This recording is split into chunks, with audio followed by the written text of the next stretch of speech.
आज के टाइम पर 90% सारी चीज़ें क्लाउड पर रन होती है। जितनी भी सर्विसेज आप यूज़ करते हो, जितने भी एप्लीकेशंस यूज़ करते हो, उसमें 90% चीज़ें क्लाउड पर ही होस्टेड होती हैं। एंड अनफॉर्चुनेटली हमको पता नहीं चलता कि ये सारी चीज़ें क्लाउड पर ही चल रही है।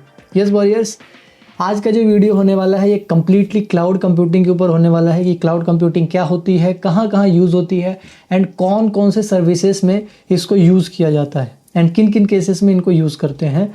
इंट्रोडक्शन से लेके प्रैक्टिकल तक सारी चीज़ें देखने वाले हैं हम लोग। तो वीडियो के लास्ट तक बने रहना। चैनल पे नए हो तो चैनल को जरूर से सब्सक्राइब कर देना एंड वीडियो को लाइक कर देना। Disclaimer: The content in our cybersecurity and ethical hacking videos is strictly for educational purposes only. We do not endorse or encourage any illegal or malicious activity. Viewers should use this information responsibly and in compliance with applicable laws and regulations. Any action taken based on our content are at the viewers' own risk. We are not liable for any misuse or unlawful action by viewers. Always seek proper authorization before implementing any technique discussed in our videos. Cybersecurity should always be approached with commitment to legality and ethical conduct. तो यहाँ पर हम लोग screen पर है, computer screen पर ये presentation हमारी हेल्प करेगा हमको सारी चीज़ें समझने में, आपको सारी चीज़ें थेरेटिकली समझाने में। तो आप जैसे कि देख सकते हैं यहाँ पर हम क्लाउड कंप्यूटिंग के बारे में ओवरऑल सारी चीज़ें देखने वाले हैं। तो फर्स्ट ऑफ ऑल यहाँ पर हम बात करेंगे अपने इंट्रोडक्शन से कि क्लाउड कंप्यूटिंग क्या होती है, कैसे होती है। तो बेसिकली क्लाउड कंप्यूटिंग कुछ और नहीं है। जैसे आज के टाइम पे, जैसे कि मैंने स्टार्टिंग में कहा कि हम सब डेली क्लाउड का यूज़ करते हैं। जैसे व्हाट्सएप हो गया, यूट्यूब हो गया, जीमेल, गूगल ड्राइव, इंस्टाग्राम, ये सारी चीज़ें जो हैं ये एक्चुअल में क्लाउड कंप्यूटिंग पे ही वर्क करती हैं, क्लाउड का ही यूज़ करके चलती हैं। तभी तो आपका स्टोरेज यूज़ नहीं होता। जब भी आप फ़ोटो अपलोड करते हो तो आपका स्टोरेज इसमें यूज़ नहीं होता, राइट। आप जब फ़ोटो अपलोड करते हो तो सर्वर पे अपलोड होता है। सर्वर मीन्स वो क्लाउड सर्वर ही होता है, ठीक है। पर आज तक हमको कभी पता नहीं चला कि ये सारी चीज़ें क्लाउड कंप्यूटिंग है, ठीक है। तो यहाँ पर हम बेसिकली यही बात कर रहे हैं कि क्लाउड कंप्यूटिंग क्या होती है। सिंपल वर्ड में अगर आप क्लाउड कंप्यूटिंग को समझें तो इंटरनेट के थ्रू कंप्यूटिंग सर्विस यूज़ करना, जैसे डेटा स्टोर करना, सॉफ्टवेयर चलाना, सर्वर यूज़ करना, एप्लीकेशन रन करना, ये सारी चीज़ें होती हैं क्लाउड कंप्यूटिंग, ठीक है। इसी को हम कहते हैं क्लाउड कंप्यूटिंग। अब इसका बेनिफिट क्या होता है एंड क्यों इसको यूज़ कर सकते हैं हम लोग। देखो, क्लाउड में क्या होता है, क्लाउड में कंपनीज बहुत सारी सर्विसेज प्रोवाइड करती हैं। स्टोरेज सर्विसेज हो गया, कंप्यूटिंग सर्विसेज हो गया। तो आपके सिस्टम में इतनी ज़्यादा सिस्टम में स्टोरेज नहीं है या फिर इतनी ज़्यादा कैपेबल नहीं है आपका सिस्टम, तो आप लोग क्या कर सकते हो, क्लाउड में ही एक वर्चुअल सिस्टम क्रिएट कर सकते हो। क्लाउड की सर्विस लेके वहाँ पर एक वर्चुअल सिस्टम ले सकते हो जिससे आपकी सारी सर्विसेज स्मूथली चल पाएगी एंड हेवीली आप वहाँ पर सिस्टम का यूज़ कर पाओगे। मतलब बहुत ज़्यादा स्टोरेज ले सकते हो, बहुत हेवी प्रोसेसर यूज़ कर सकते हो, अपने हिसाब से ऑपरेटिंग सिस्टम यूज़ कर सकते हो। ये सारी चीज़ें बेसिकली क्लाउड देता है आपको। अगर मैं इसको रियल लाइफ एग्जांपल से समझाना चाहूँ तो आपके पास आपका जनरेटर नहीं है, राइट। फिर भी आप इलेक्ट्रिसिटी यूज़ करते हो, है ना। क्यों? इलेक्ट्रिसिटी बोर्ड से बिजली बनती है, अब वहाँ से आपके पास आती है। इसका मतलब आप सर्विस ले रहे हो, मतलब आपके पास वहाँ पर कोई मतलब जब तक आप इलेक्ट्रिसिटी यूज़ करते हो तब तक आपके काम आती है, नहीं यूज़ करते तो उसका बिल भी नहीं आता। वैसे ही क्लाउड सर्विसेज होती हैं। क्लाउड आपने ले लिया, अब आप उसको यूज़ नहीं कर रहे हैं, किसी भी तरीके से उसका यूज़ नहीं हुआ तो उसका भी बिल नहीं आता। मतलब ये ऐसे कह सकते हो कि ऑन डिमांड डिलीवरी है या फिर ऑन डिमांड सर्विस है, ठीक है। मतलब जितना डिमांड करोगे उतना मिलेगा एंड जितना यूज़ करना चाहोगे उतना होता है। आप इसको रेंट पे ले सकते हो। आई होप आप सभी को समझ में आ गया होगा। तो वही है बेसिकली, यहाँ पर एग्जांपल्स दिए हुए हैं आपके, जैसे ईमेल सर्विसेज हो गई, है ना, Google drive, storage, AWS, azure, ये सारी चीज़ें आपको सर्विसेज प्रोवाइड करती हैं एक क्लाउड की, ठीक है। क्लाउड की एक सर्विस प्रोवाइड करते हैं एंड ये सारी चीज़ें अब तक यूज़ भी करते थे आप। ये सारी क्लाउड ही हैं या फिर क्लाउड कंप्यूटिंग के थ्रू ही ये यूज़ होते हैं, ठीक है।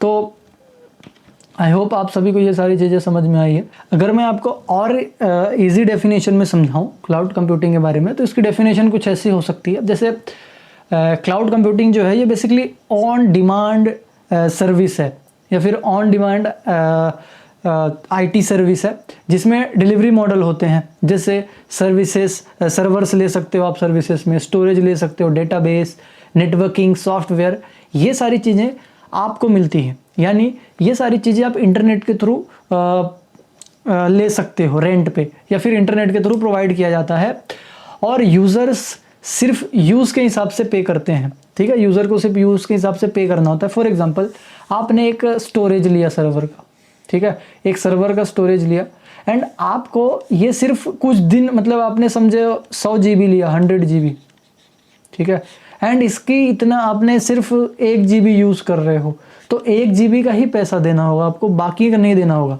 एंड वन मोस्ट थिंग, आप इसको बाद में बढ़ा सकते हो, मतलब जैसे जैसे आपका यूज़ बढ़ेगा वैसे वैसे ये बढ़ता जाएगा। तो इसी को हम कहते हैं on demand IT service delivery model. ठीक है, तो ये ऑन डिमांड होता है, जितना डिमांड उतना होता है। ठीक है, सो आई होप आप सभी को समझ में आया होगा। एंड आप लोगों ने ये सारी चीज़ें यूज़ की हुई है, ड्राइव यूज़ कर रहे हो, व्हाट्सएप यूज़ कर रहे हो, वो भी क्लाउड पे चलता है, मैसेज आपके सिस्टम में स्टोर नहीं होते, है ना। और बहुत सारी चीज़ें जैसे इंस्टाग्राम, फेसबुक एंड मल्टीपल चीज़ें हैं, ये सारी की सारी जो यूज़ होती हैं वो क्लाउड का ही यूज़ करती हैं। एंड आप जहाँ पर आपका स्टोरेज, बेसिक स्टोरेज यूज़ नहीं हो रहा होता एंड आप चीज़ें अपलोड कर पाते हो, डाल पाते हो, वो सारी क्लाउड होती हैं। तो ये इसका बेसिक एग्जाम्पल था। सो नेक्स्ट मूव करते हैं हम लोग इसमें। अब आगे मूव करते हैं। यहाँ पर मैं आपको बताना चाहता हूँ कि अगर आप अपना करियर बनाना चाहते हैं साइबर सिक्योरिटी में, बेसिक टू एडवांस सारी चीज़ें समझना चाहते हैं, तो हमने ये कोर्स बनाया हुआ है आप सभी के लिए। बट यहाँ पर आपको 2 मिनट देना होगा इसको समझने के लिए। देखो, आप लोगों को साइबर सिक्योरिटी में करियर बनाना है, सभी को कुछ ना कुछ सीखना होता है करियर बनाने के लिए। अब हर एक चीज़ को सीखने के लिए एक स्टेप होता है, सारी चीज़ें होती हैं, रोड मैप होता है, बहुत सारी चीज़ें सर्च करते हो आप लोग। लेकिन हमने इस कोर्स में वो सारी चीज़ें स्टेप बाय स्टेप रखी हुई है। एंड जो जितनी भी चीज़ें ज़रूरत है आपको साइबर सिक्योरिटी में करियर बिल्ड करने के लिए, वो सारी चीज़ें हमने इस कोर्स में दे रखा है। यहाँ पर ethical hacking and digital forensic के 2 कोर्सेस हैं हमारे। आप यहाँ पर अगर करियर बनाना चाहते हो या फिर किसी भी नॉलेज पर्पज़ से भी सीखना चाहते हो तो यहाँ पर आप सीख सकते हो। एंड यहाँ पर आपको बहुत सारी चीज़ें ऐसी सिखाई जाएगी जो कि मार्केट में इजीली नहीं मिलती। एंड यहाँ पर आपको टूल्स, लैब्स एंड सारी चीज़ें प्रोवाइड की जाएगी। इसके बारे में मैंने कंप्लीट डिटेल्स बता रखा है, वीडियो है, डिस्क्रिप्शन में लिंक मिल जाएगा आपको कोर्स डिटेल्स से रिलेटेड। तो वहाँ पर आप जाओगे डिस्क्रिप्शन में, तो डिस्क्रिप्शन में आप उस वीडियो पे क्लिक करके अराउंड 1 घंटे या कुछ ऐसे मिनट का वीडियो है, वो पूरा मैंने एक्सप्लेन किया हुआ है, बहुत सारी चीज़ें हैं उसमें। तो आप वहाँ से जाके अगर आपको लगता है तो आप वहाँ से इनरोल कर सकते हो। एंड इस कोर्स को इनरोल करने के बाद आपको कोई और कोर्स करने की ज़रूरत नहीं है, क्योंकि इसमें हमने बंडल दे दिया है। फॉर एग्जांपल यहाँ पर 2 कोर्स है, जैसे first ethical hacking, second digital forensic. तो एथिकल हैकिंग सीखने के लिए आपको नेटवर्किंग लगती है, ठीक है, एंड रेड लिनक्स लगता है, ठीक है, एंड एथिकल हैकिंग तो है ही साथ में। तो ये दोनों चीज़ें हमने इसके साथ इंक्लूड कर दी है, मतलब सारा चीज़ कंबाइन बना दिया है ताकि आप इजीली उसको सीख सको, आपको ज़्यादा चीज़ें ढूंढने की ज़रूरत ना पड़े। एंड एक कोर्स आपके लिए काफ़ी होगा ये सीखने के लिए, ठीक है। सो आई होप आप सभी को ये कोर्स के बारे में समझ में आया होगा। एंड इस नंबर पे कांटेक्ट कर सकते हो आप अगर ज्वाइन करना चाहते हो। ये नंबर दिया हुआ है, आप यहाँ पर व्हाट्सएप कीजिए, आपको टीम जो है वो सारे डिटेल्स फॉरवर्ड कर देगी कोर्स के बारे में। अब हम चलते हैं अपने मेन वीडियो की तरफ, जो कि आज का हमारा वीडियो का पर्पस है। सो यहाँ पर हम आगे बढ़ते हैं। यहाँ पर देखो, क्लाउड सर्विस की हम कैरेक्टरिस्टिक्स की बात करते हैं, मतलब बहुत इंपॉर्टेंट की पॉइंट्स होते हैं, ठीक है। तो इसकी कैरेक्टरिस्टिक्स क्या है यहाँ पर, आप यहाँ पर अगर देखो तो फर्स्ट ऑफ ऑल यहाँ पर ऑन डिमांड सेल्फ सर्विस है। ये क्या होती है ऑन डिमांड सेल्फ सर्विस? ये बेसिकली जैसे ऑन डिमांड जो है इसको कहते हैं, इसका मतलब जैसे यूज़र खुद ही सर्वर क्रिएट कर सकते हैं, स्टोरेज बढ़ा सकते हैं, सर्विस स्टार्ट या स्टॉप कर सकते हैं, आप खुद से ही सारी चीज़ें कर सकते हो, तो इसको ऑन डिमांड कहते हैं, ठीक है। एंड इसमें बेसिकली किसी भी इसकी ज़रूरत नहीं है, इंजीनियर की ज़रूरत नहीं है एंड किसी अदर पर्सन की ज़रूरत नहीं है, ठीक है। तो ये आपके लिए एक ईजी स्टेप हो जाता है। तो ऑन डिमांड सर्विस का मतलब है कि आप अपने हिसाब से कितना भी स्टोरेज बना सकते हो, अपने हिसाब से कितना भी स्टोरेज बढ़ा सकते हो, कम कर सकते हो, जो भी सर्विस आपको चाहिए उसको स्टार्ट कर सकते हो, स्टॉप कर सकते हो एंड सर्वर क्रिएट कर सकते हो अकॉर्डिंग टू यू, ठीक है। देन उसके बाद यहाँ पर हम बात करते हैं सेकेंड पॉइंट की, जो कि है broad network access. Broad network access क्या होता है? बेसिकली क्लाउड सर्विसेज जो होते हैं वो इंटरनेट के थ्रू एक्सेस होती हैं, ठीक है। जैसे मोबाइल, लैपटॉप, टैबलेट, सबसे ईजी इसको यूज़ किया जा सकता है। ठीक है, अब इंटरनेट जो है वो हर जगह फैला हुआ है, तो आप इंटरनेट के थ्रू कहीं पर भी बैठे बैठे कहीं से भी काम कर सकते हो। ठीक है, इसको बोलते हैं ब्रॉड नेटवर्क एक्सेस। मतलब आप फ़ोन, टैबलेट, लैपटॉप, पीसी कहीं भी आप यूज़ करना चाहो तो you can free for it, आप कहीं से भी इजीली उसको एक्सेस कर सकते हो, यूज़ कर सकते हो। तो यही मतलब होता है ब्रॉड नेटवर्क एक्सेस, मतलब बहुत ज़्यादा नेटवर्क इसमें फ्रीडम है, एक तरह से कह सकते हो आप। देन अगर हम यहाँ पर बात करें रिसोर्स पूलिंग की, यानी मल्टी टेंडेंसी जिसको कहते हैं हम लोग, रिसोर्स पूलिंग का। इसको रिसोर्स पूलिंग क्या होता है बेसिकली, जैसे अपने सर्वर को मल्टीपल कस्टमर के साथ शेयर करना। ठीक है, and her customer logically separate होता है, वो सारी चीज़ें यहाँ पर कर सकते हो। बेसिकली जैसे आपके अपने पीसी में अलग अलग डिवाइसेस, अलग अलग यूज़र होता है एंड वो यूज़र डिफरेंट होता है, तो वहाँ पर मल्टीपल यूज़र, एक ही पीसी है लेकिन वहाँ पर मल्टीपल यूज़र आप क्रिएट कर सकते हो। और अच्छा एग्जांपल, जैसे कोई बिल्डिंग है, उसमें मल्टीपल फ्लैट्स होते हैं, सभी लोग रहते हैं, है ना, तो एक ही बिल्डिंग को सभी में शेयर कर दिया गया है। वैसे सर्वर को यहाँ पर शेयर कर सकते हैं, रिसोर्स पूलिंग जिसको कहते हैं हम लोग। तो जो यूज़र होता है वो मल्टीपल कस्टमर के साथ अपना सर्वर शेयर कर सकता है, यानी एक आदमी ने अगर सर्वर लिया तो उसको शेयर कर सकता है, आपस में पैसे डिवाइड कर सकते हैं, एवरीथिंग जो भी है। लेकिन इसमें एक प्रॉब्लम होती है, इसमें सिक्योरिटी रिस्क होता है। सिक्योरिटी रिस्क क्या होता है, अगर आइसोलेशन अगर वीक हो गया तो डेटा लीक होता है। फॉर एग्जांपल, अगर किसी, जैसे हमने बिल्डिंग के फ्लैट्स की बात की, किसी फ्लैट में अगर प्रॉपरली लॉक नहीं है, अच्छे से लॉक नहीं लगाया गया है, तो एक फ्लैट जो ऑनर है वो दूसरे फ्लैट में जा सकता है। वैसे ही यहाँ पर ये प्रॉब्लम आती है कि यहाँ पर बेसिकली रिसोर्स पूलिंग है, प्रॉब्लम होती है ना। तो ये सारी चीज़ें। देन वहाँ पर एक चीज़ और है, रैपिड इलास्टिसिटी, इसकी बात करते हैं हम लोग। रैपिड इलास्टिसिटी ये क्या होता है? अब ये मोस्ट इम्पॉर्टेंट कह सकते हो, उसका एक कैरेक्टरिस्टिक है और मोस्ट इम्पॉर्टेंट उसका एक फीचर है क्लाउड का। मतलब रैपिड इलास्टिसिटी का मतलब, इलास्टिसिटी का मतलब होता है स्केलेबिलिटी। स्केलेबिलिटी का मतलब होता है कि वो ऑटोमेटिकली कोई भी चीज़ इलास्टिक, जैसे आपने इलास्टिक देखा होगा, रबड़, वो स्ट्रेच होता है ऐसे। ठीक है, बस उसी की बात हो रही है। तो यहाँ पर क्या होता है कि जब भी रिक्वायरमेंट बढ़ी तो सर्वर की जो पावर है वो इंक्रीज हो सकती है। ठीक है, रिक्वायरमेंट कम होता है तो रिड्यूस कर सकते हैं हम उसके रिक्वायरमेंट को। ठीक है, मतलब सब इंस्टेंटली और ऑटोमेटिक होती है ये सारी चीज़ें। तो ये रैपिड इलास्टिसिटी होती है इसकी। एंड वन मोर थिंग, अगर मैं इसका एग्जांपल दूं, जैसे अमेज़ॉन के टाइम पे आपने सेल देखा होगा, जब सेल टाइम होता है या फिर फेस्टिवल टाइम होता है तो अमेज़ॉन पे बहुत सारी ट्रैफिक जाते हैं, फ्लिपकार्ट पे बहुत सारे ट्रैफिक जाते हैं।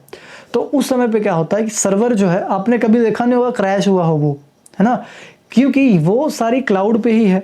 और क्लाउड जो है जैसे ही देखता है कि हाँ ये इस टाइम पे ज़्यादा बढ़ गई है, यहाँ पर ट्रैफिक ज़्यादा बढ़ा है, तो वो खुद को रिड्यूस कर, मतलब इंक्रीज़ कर लेता है, खुद को बढ़ा लेता है, खुद के पावर को, खुद के हैंडलिंग पावर को एंड खुद के स्टोरेज को। ठीक है, तो वो सारी चीज़ें ईजिली मैनेज हो जाती हैं, इसी को हम इलास्टिसिटी कहते हैं। ठीक है, तो आई होप ये इलास्टिसिटी आपको समझ में आया होगा, स्केलेबिलिटी समझ में आया होगा। अब यहाँ पर हम बात करते हैं यहाँ पर मेजर्ड सर्विसेज की। तो मेजर्ड सर्विसेज क्या होती हैं बेसिकली, इसमें पे एज यू यूज़, इसका मतलब होता है मेजर्ड सर्विस पे एज यू यूज़। क्या होता है पे एज यू यूज़ में? इसमें होता है बेसिकली आप सिर्फ उतने का ही पे करते हो जितना आपने यूज़ किया है, मतलब जितना स्टोरेज यूज़ किया है, जितनी प्रोसेसिंग की है, फिर जितना नेटवर्क यूज़ किया है। ठीक है, इसी वजह से जो क्लाउड कंपनीज होती हैं वो बेसिकली कॉस्ट इफेक्टिव होती हैं, बहुत कम प्राइजेस में आपका काम हो जाता है वहाँ पर। ठीक है, तो ये बेसिकली क्या है, मेजर्ड सर्विस, पे एज यू यूज़, जितना आपने यूज़ किया है उतना पे करना है, बाकी कुछ नहीं। लेकिन ये मंथली पेमेंट होता है, जैसे आपका रिचार्ज का सब्सक्रिप्शन होता है कि मंथली आपको करना है, वैसे इसका भी होता है। उसके बाद यहाँ पर एक और टॉपिक आता है, एक और इसका पॉइंट आता है जिसको हम कहते हैं वर्चुअल टेक्नोलॉजी। यहाँ पर वर्चुअल टेक्नोलॉजी में क्या होता है, वर्चुअल टेक्नोलॉजी में बेसिकली एक, मतलब कह सकते हो कि एक वर्चुअल जो टेक्नोलॉजी एक बैकबोन होती है। इट मीन्स कि ज़्यादातर चीज़ें वर्चुअली ही हैं क्लाउड में। जैसे आप लोगों ने ड्राइव यूज़ किया हुआ है, लेकिन आपने कभी उसका स्टोरेज देखा है? वो बैक एंड सर्वर में चल रहा होता है, तो इसी को हम क्या कहते हैं? Virtually storage. तो वर्चुअल स्टोरेज में क्या होता है, वर्चुअलाइजेशन में क्या होता है कि एक फिजिकल सर्वर ले लिया जाता है और उसी में मल्टीपल मशीन्स रन की जा सकती है, ठीक है। तो ये वर्चुअल होता है एंड इसका बेटर यूटिलाइजेशन होता है, मतलब जिसको जितनी नीड होती है वो उतना यूज़ कर पाता है, जिसको कम नीड है वो कम यूज़ करता है। इजी मैनेजमेंट है, फास्ट डिप्लॉयमेंट होता है इसमें। फास्ट डिप्लॉयमेंट का मतलब है कि बहुत ईजीली इसको बनाया जा सकता है, बहुत ईजीली सारी चीज़ें होती हैं, ठीक है।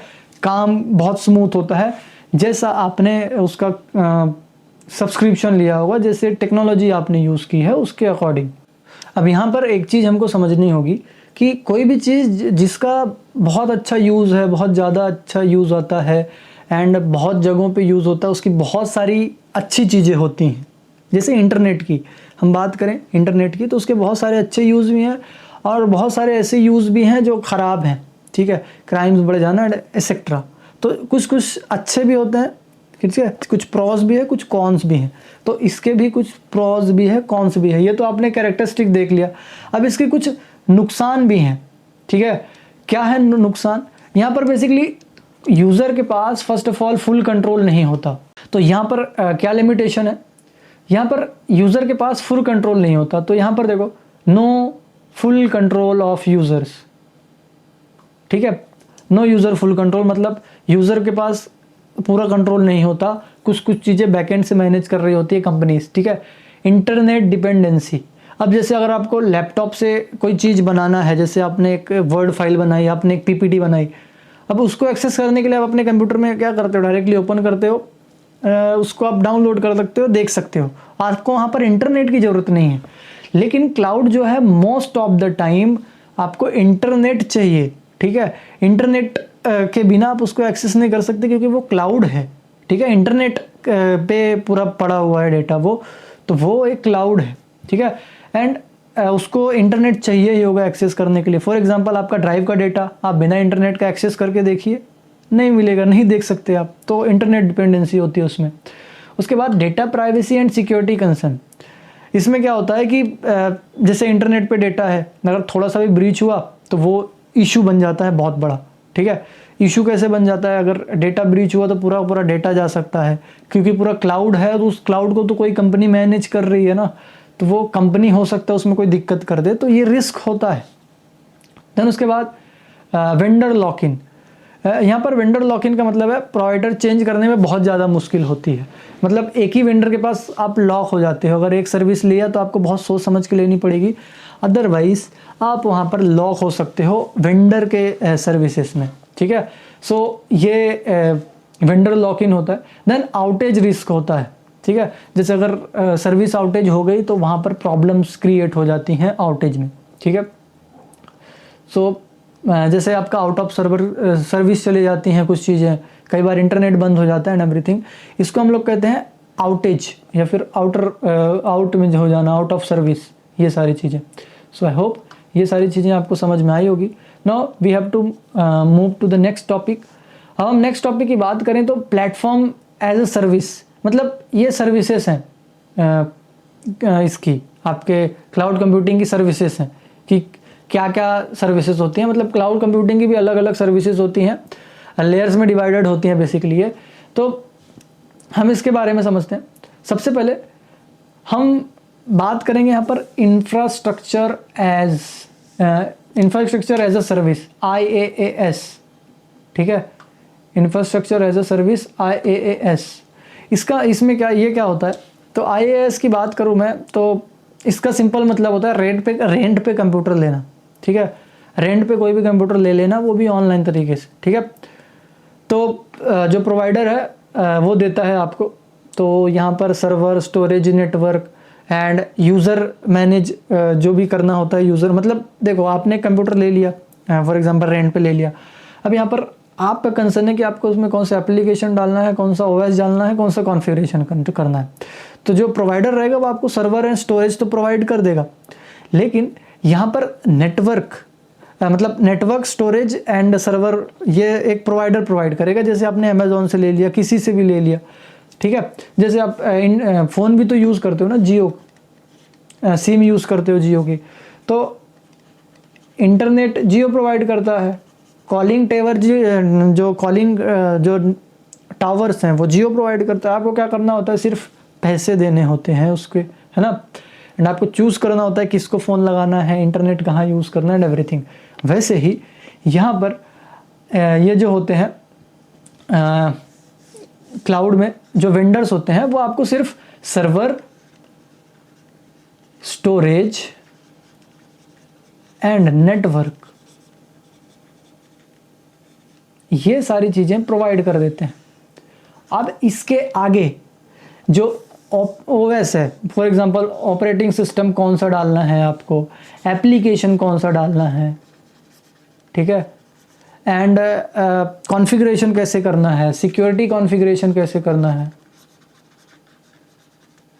तो ये सारी चीज़ें जो होती हैं ये आपको हैंडल करना होता है, ये यूज़र जो होता है वो मैनेज करता है। अब यहाँ पर आपने नाम सुना होगा इन सभी कंपनीज़ का, जैसे AWS EC2, ठीक है, ये भी यही प्रोवाइड करती है आपको, ठीक है। उसको माइक्रोसॉफ्ट एज्योर VM, माइक्रोसॉफ्ट को मैं MS लिख रहा हूँ, एज्योर VM, ये बेसिकली माइक्रोसॉफ्ट प्रोवाइड करता है। AWS अमेजोन का है, ठीक है। देन आपने गूगल कंप्यूटिंग इंजन सुना होगा, कंप्यूटिंग इंजन, ठीक है। तो ये बेसिकली क्या होते हैं, ये ऐसी कंपनीज हैं जो कि आपको कंप्यूटर रेंट पे देती हैं, वो भी क्लाउड में, ना कि फिजिकल, ठीक है। इसको एक्सेस करने के लिए आपके पास एक फ़ोन या लैपटॉप, कुछ चीज़ें होनी चाहिए जिस तभी आप इसको एक्सेस कर सकते हो। ऐसे हवे में थोड़ी करोगे, आपको कुछ ना तो कुछ चाहिए ना। जैसे आप ड्राइव एक्सेस करते हो अपने फ़ोन पे, लैपटॉप पे, तो क्लाउड कंप्यूटर तो है, लेकिन वो है तो क्लाउड में ही, तो उसको एक्सेस करने के लिए आपको कुछ फिजिकल डिवाइस चाहिए होता है। देन इसके एडवांटेजेस क्या हैं, मैं अभी भी फर्स्ट पॉइंट पे ही हूँ, ठीक है। इसके एडवांटेजेस क्या क्या होते हैं उसकी बात करते हैं हम लोग। इसके एडवांटेजेस जो होते हैं बेसिकली, जैसे फुल कंट्रोल होता है, कुछ कुछ चीज़ें अपन खुद फुल कंट्रोल कर सकते हैं। फ्लेक्सिबल होता है, आप बढ़ा घटा सकते हैं जो भी स्टोरेज है। स्केलेबल होता है, बढ़ा सकते हो अपने हिसाब से, है ना, कहीं से भी कुछ भी एक्सेस कर सकते हो। फ्लेक्सिबिलिटी होती है, किसी भी फ़ोन या डिवाइस से भी एक्सेस कर सकते हो। तो ये सारी चीज़ें क्या होती हैं, ये आपको एडवांटेजेस मिलते हैं इसमें। डिसएडवांटेजेस क्या है इसमें, डिसएडवांटेज इसमें यही होते हैं कि सिक्योरिटी रिस्पॉन्सिबिलिटी यूज़र की होती है। मिस कॉन्फ़िगरेशन का बहुत ज़्यादा रिस्क है, अगर आपने मिस कॉन्फ़िगरेशन कर दिया, आपको प्रॉपरली कॉन्फ़िगरेशन नहीं आई, तो ये आपका रिस्क होगा, क्योंकि कंपनीज सिर्फ आपको सर्वर, स्टोरेज और नेटवर्क प्रोवाइड कर रही है। आपने क्या कॉन्फ़िगरेशन किया है उसको, उस कंपनी को कोई लेना देना नहीं, ठीक है। तो ये सारी चीज़ें होती हैं। तो आई होप आपको इंफ्रास्ट्रक्चर एज अ सर्विस समझ में आया होगा, IaaS जिसको कहते हैं हम लोग, IaaS, ठीक है। नाउ हम नेक्स्ट बात करते हैं यहाँ पर platform as a service. Platform as a service क्या होता है, पास का मतलब होता है कि रेडी मेड प्लेटफॉर्म जहाँ सिर्फ कोडिंग करो। जैसे फॉर एग्जांपल मैं बताता हूँ कि जैसे अगर आपको वीडियो एडिटिंग करना है तो आपके पास रेडीमेड सॉफ्टवेयर्स हैं, ठीक है। रेडीमेड सॉफ्टवेयर आप उनको डाउनलोड करो, अपना एप्लीकेशन डालो, आप एडिटिंग स्टार्ट। वैसे ही ये है। तो जैसे अगर आपको कोडिंग करना है, कोडिंग करने के लिए स्पेसिफिक एक ऐसी चीज़ें देख रहे हो कि मैं सिर्फ वहाँ पर कोडिंग करूँ, बाकी सारी चीज़ें करने के लिए नहीं चाहिए, तो ये प्लेटफॉर्म एज अ सर्विस होता है। मतलब रेडीमेड प्लेटफॉर्म जहाँ सिर्फ कोडिंग करना होता है, ठीक है। कोडिंग करना होता है या फिर ऐप बिल्डिंग करनी होती है, कुछ भी करना होता है, वो उसके लिए प्लेटफॉर्म होता है, रेंट पे मिलते हैं। अब प्रोवाइडर क्या करता है, वो मैनेज करता है आपका server and OS and run time, ठीक है। मतलब बहुत सारी चीज़ें। अब यहाँ पर कुछ चीज़ें, वहाँ पर देखो आपको सिर्फ नेटवर्क, सर्वर एंड ये दे दिया जाता है, नेटवर्क, सर्वर एंड कुछ चीज़ें आपको प्रोवाइड कर दी जाती थी, स्टोरेज, नेटवर्क एंड सर्वर, इसमें IaaS में। लेकिन इसमें क्या होता है, आपको server, OS and run time, इसमें server, OS and run time जो होता है, यहाँ पर मैं लिख रहा हूँ, एक minute, I think so.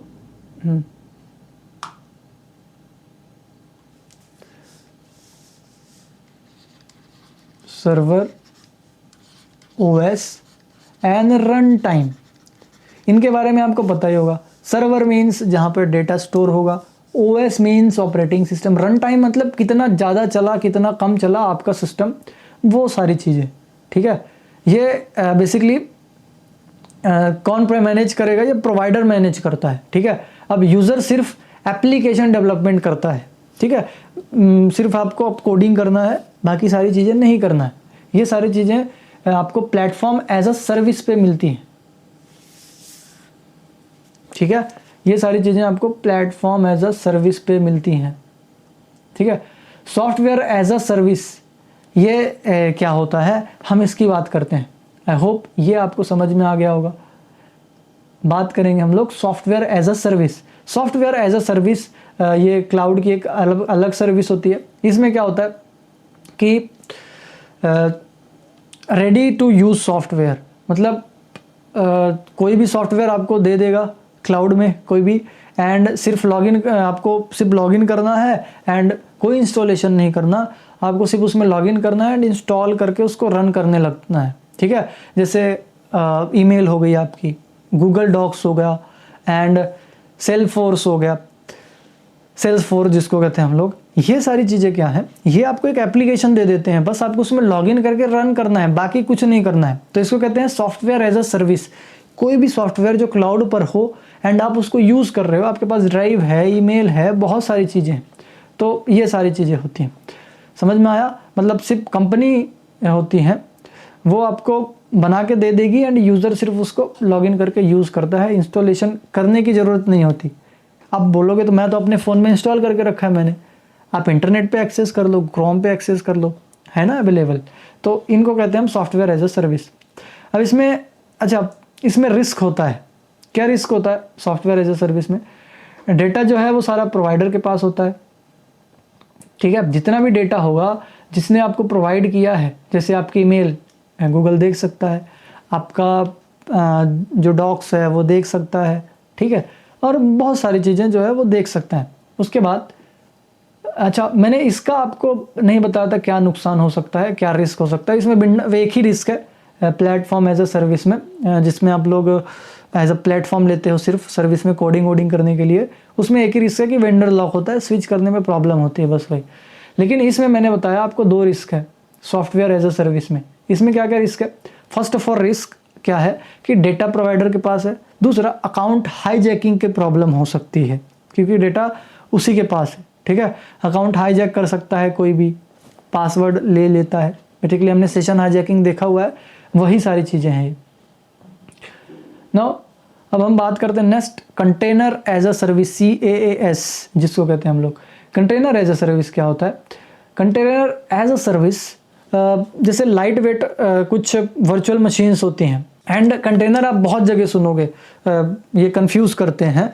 Actual में कंटेनर जो होते हैं वो वर्चुअल मशीन ही होती हैं, ठीक है। कंटेनर जो है वो वर्चुअल मशीन है। क्या है? Virtual machine. लेकिन एक्चुअल में होते तो वैसे ही हैं, लेकिन वर्चुअल मशीन से लाइट वेट होते हैं, काफ़ी ज़्यादा लाइट वेट होते हैं, ठीक है।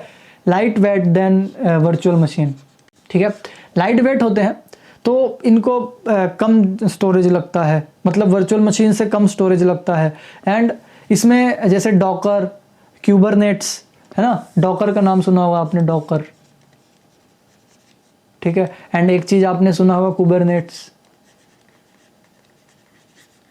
ठीक है। ये वर्चुअल मशीन ही होती है, बट थोड़ा सा हल्की होती हैं, लाइट वेट होती हैं। देन उसके बाद यहाँ पर क्लाउड प्रोवाइडर जो है वो मैनेज मतलब पूरा कंटेनर को मैनेज करता है, इंफ्रास्ट्रक्चर पूरा मैनेज करता है, ठीक है। एंड बहुत सारी चीज़ें मैनेज करता है इसमें, आपको सिर्फ यूज़ करना होता है इसको, ठीक है। इसमें मशीन्स को इंस्टॉल करके, जैसे आप VMware पे इंस्टॉल करते हो वैसे। अब इसके हम बेनिफिट्स की बात करें तो फास्ट डेवलपमेंट होता है, माइक्रो सर्विसेज हो सकती हैं इससे, माइक्रो सर्विसेज का काम इजीली कर सकते हो, ठीक है। देन और भी सारी चीज़ें इसमें, सबका अपना अपना यूज़ है। तो बेसिकली इसमें मोस्ट दो यही हैं कि फास्ट डिप्लॉयमेंट है एंड माइक्रो सर्विसेज हैं, ठीक है। सो होप ये समझ में आया होगा। Then function as a service, इसकी बात करते हैं 5th नंबर पे। ये फंक्शन एज अ सर्विस या फिर FAS सर्विसलेस, इसको भी कहते हैं serverless. Basically FAS serverless. Basically function as a service का मतलब है कि फंक्शन कर रही हो कोई भी चीज़ ऐसी जो फंक्शन करती हो, जैसे कोई सेंसर एंड एवरीथिंग। तो बात करें जैसे हम लोग लाइट सेंसर, काम हुआ ख़त्म, ठीक है, तो इसमें सर्वर दिखाई नहीं देता आपको, है ना, सिर्फ फंक्शन काम करता है, फंक्शन लिखा होता है उसके अंदर, ठीक है, कोई सर्वर नहीं होता। लाइट वेट जैसे लाइट सेंसर होता है, ऑटोमेटिक ऑन ऑफ होती रहती है। तो इसमें एग्जांपल अगर मैं दूं, आपने देखा होगा AWS लैम्बडा करके होता है कुछ, ठीक है, ये AWS lambda and azure function,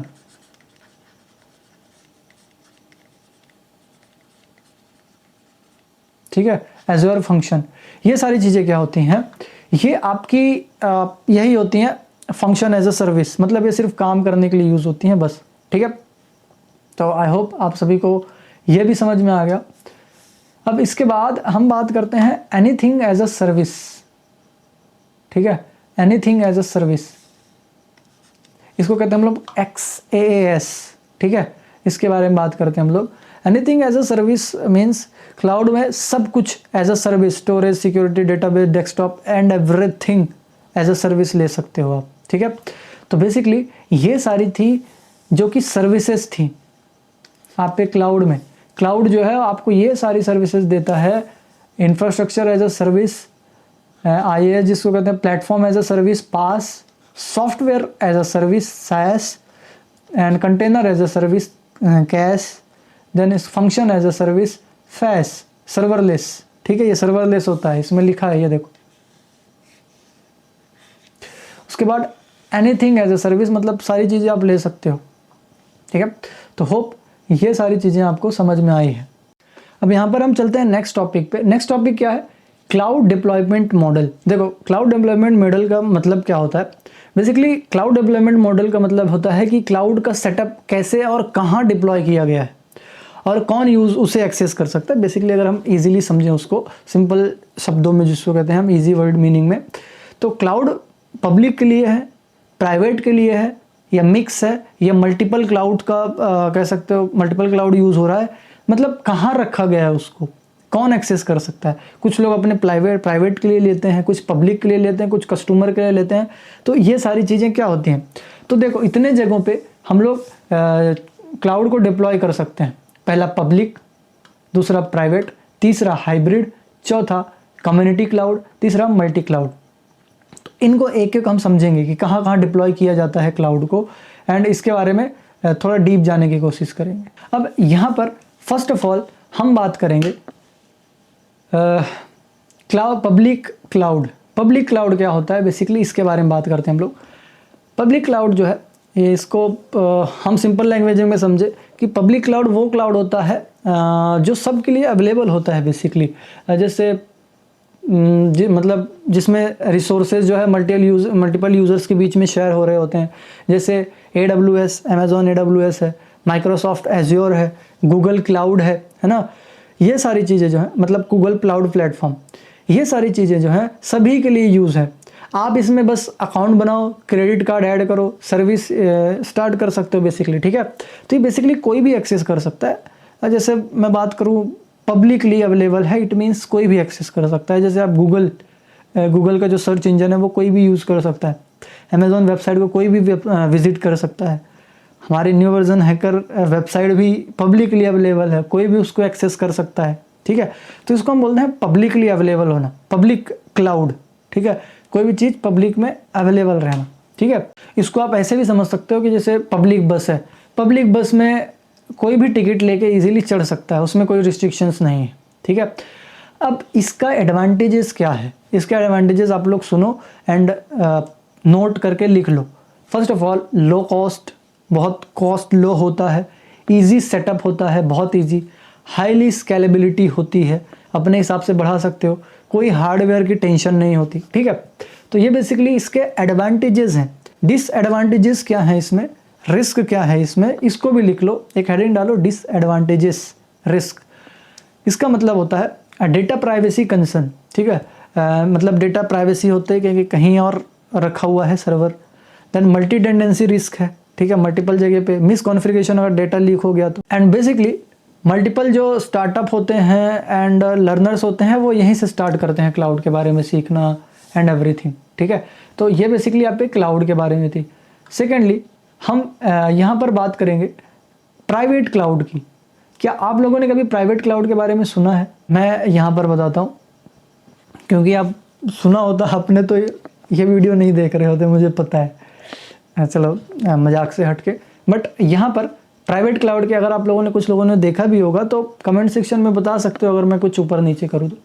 private cloud जो होते हैं सिर्फ एक ऑर्गेनाइजेशन के लिए होता है, ठीक है, मतलब डेडिकेटेड होता है एक ऑर्गेनाइजेशन के लिए। इसमें रिसोर्स मतलब रिसोर्स शेयर नहीं होता, जो भी कंट्रोल होता है वो पूरा का पूरा ऑर्गेनाइजेशन के पास होता है या फिर एक कंपनी के पास होता है। जैसे कंपनी का अपना खुद का डेटा सेंटर, मैंने एक कंपनी बनाया उसमें अपना डेटा रखना है, ठीक है, तो उसके लिए मैं क्लाउड लूँगा, प्राइवेट क्लाउड लूँगा और उसमें सारा रखूँगा। क्यों मैं उसको दुनिया को दूंगा, क्यों मैं पब्लिकली अवेलेबल करूँगा? क्योंकि वो प्राइवेट है, ठीक है। एंड इसके लिए वही है, AWS अवेलेबल है प्राइवेट, एज़्योर सेटअप अवेलेबल है, ठीक है। तो ये सब प्राइवेटली होते हैं। AWS अमेजोन का है एंड एज़्योर जो है वो माइक्रोसॉफ्ट का होता है।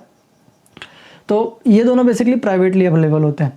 ये प्राइवेटली बेसिकली सिर्फ कंपनीज अपने जैसे लॉगिन करना है, अपने एम्प्लॉयज़ का डेटा रखने के लिए, बहुत सारी चीज़ें अपने कंपनी का बहुत सारा डेटा रखने के लिए, उसके लिए होता है।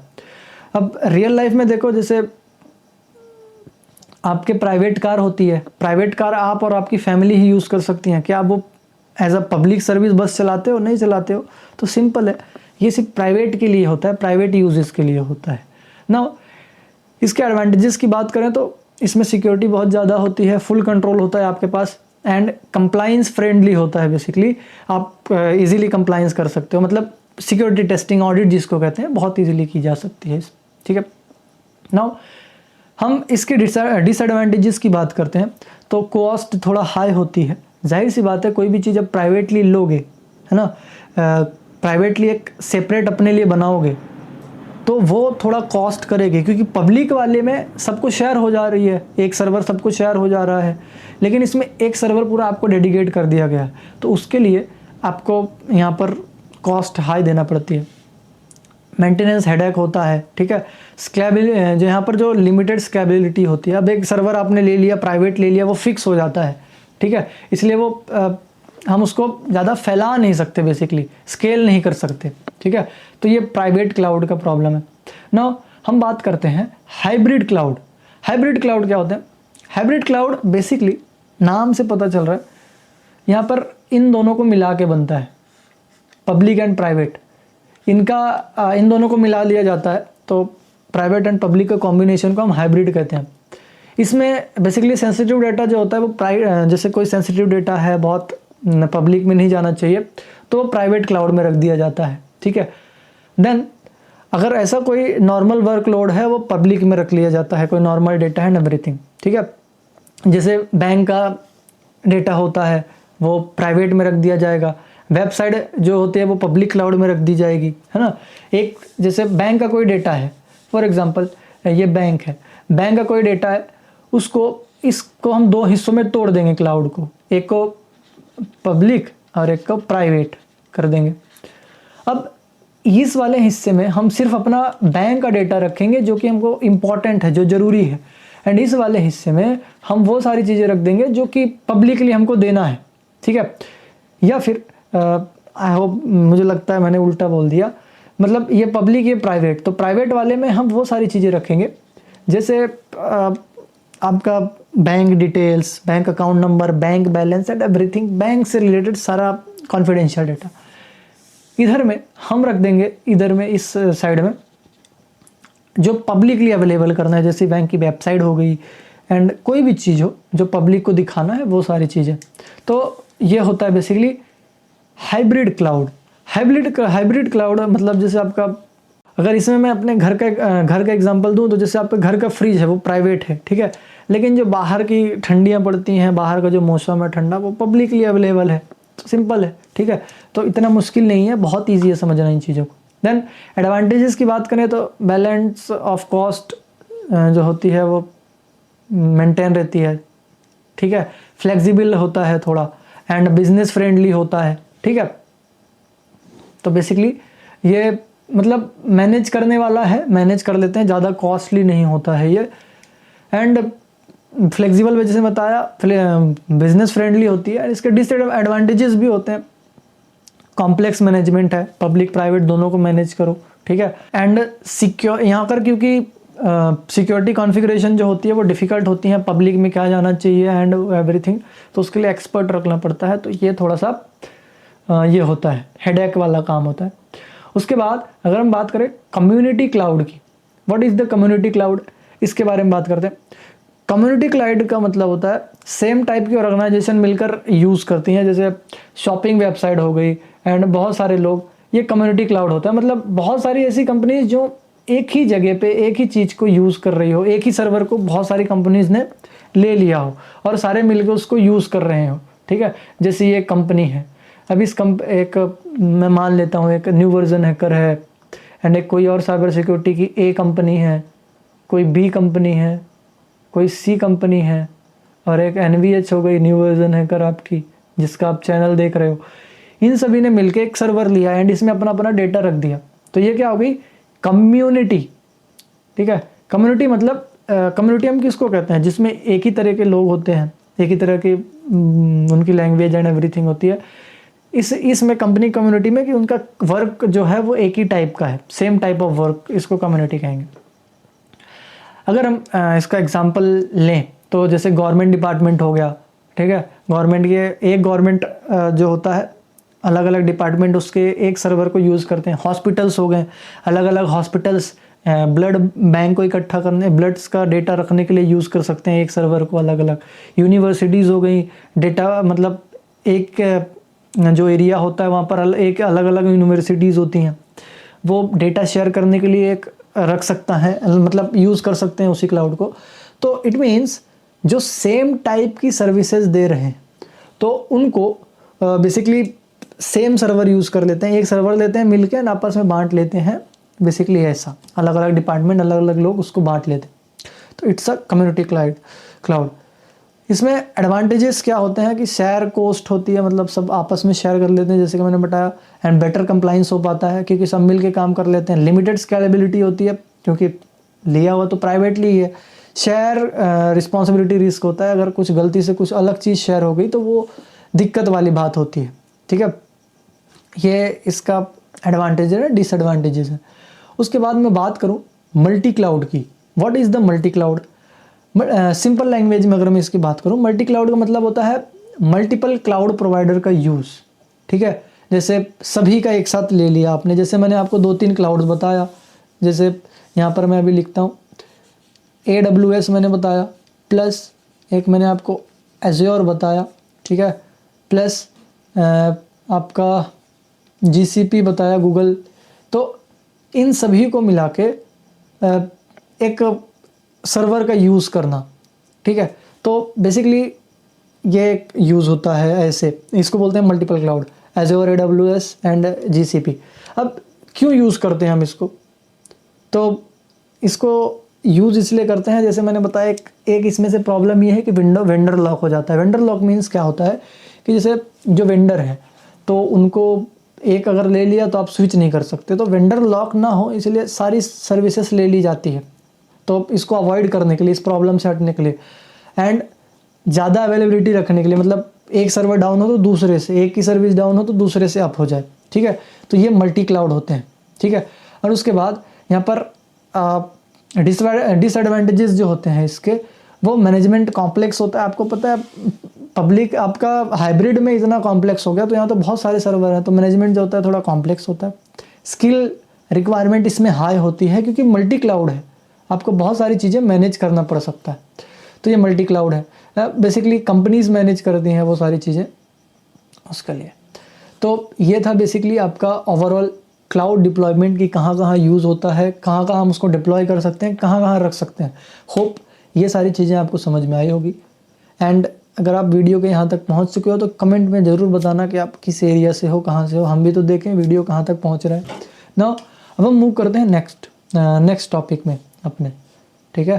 एंड चैनल को सब्सक्राइब करना मत भूलना यार, इतनी कंजूसी मत किया करो आप लोग लाइक एंड सब्सक्राइब में। अब यहाँ पर हम आगे बढ़ते हैं एंड कुछ और चीज़ें देखते हैं। यहाँ पर बेसिकली हम देखेंगे शेयर रिस्पॉन्सिबिलिटी मॉडल। ये क्या है? ये बहुत इंपॉर्टेंट कॉन्सेप्ट माना जाता है।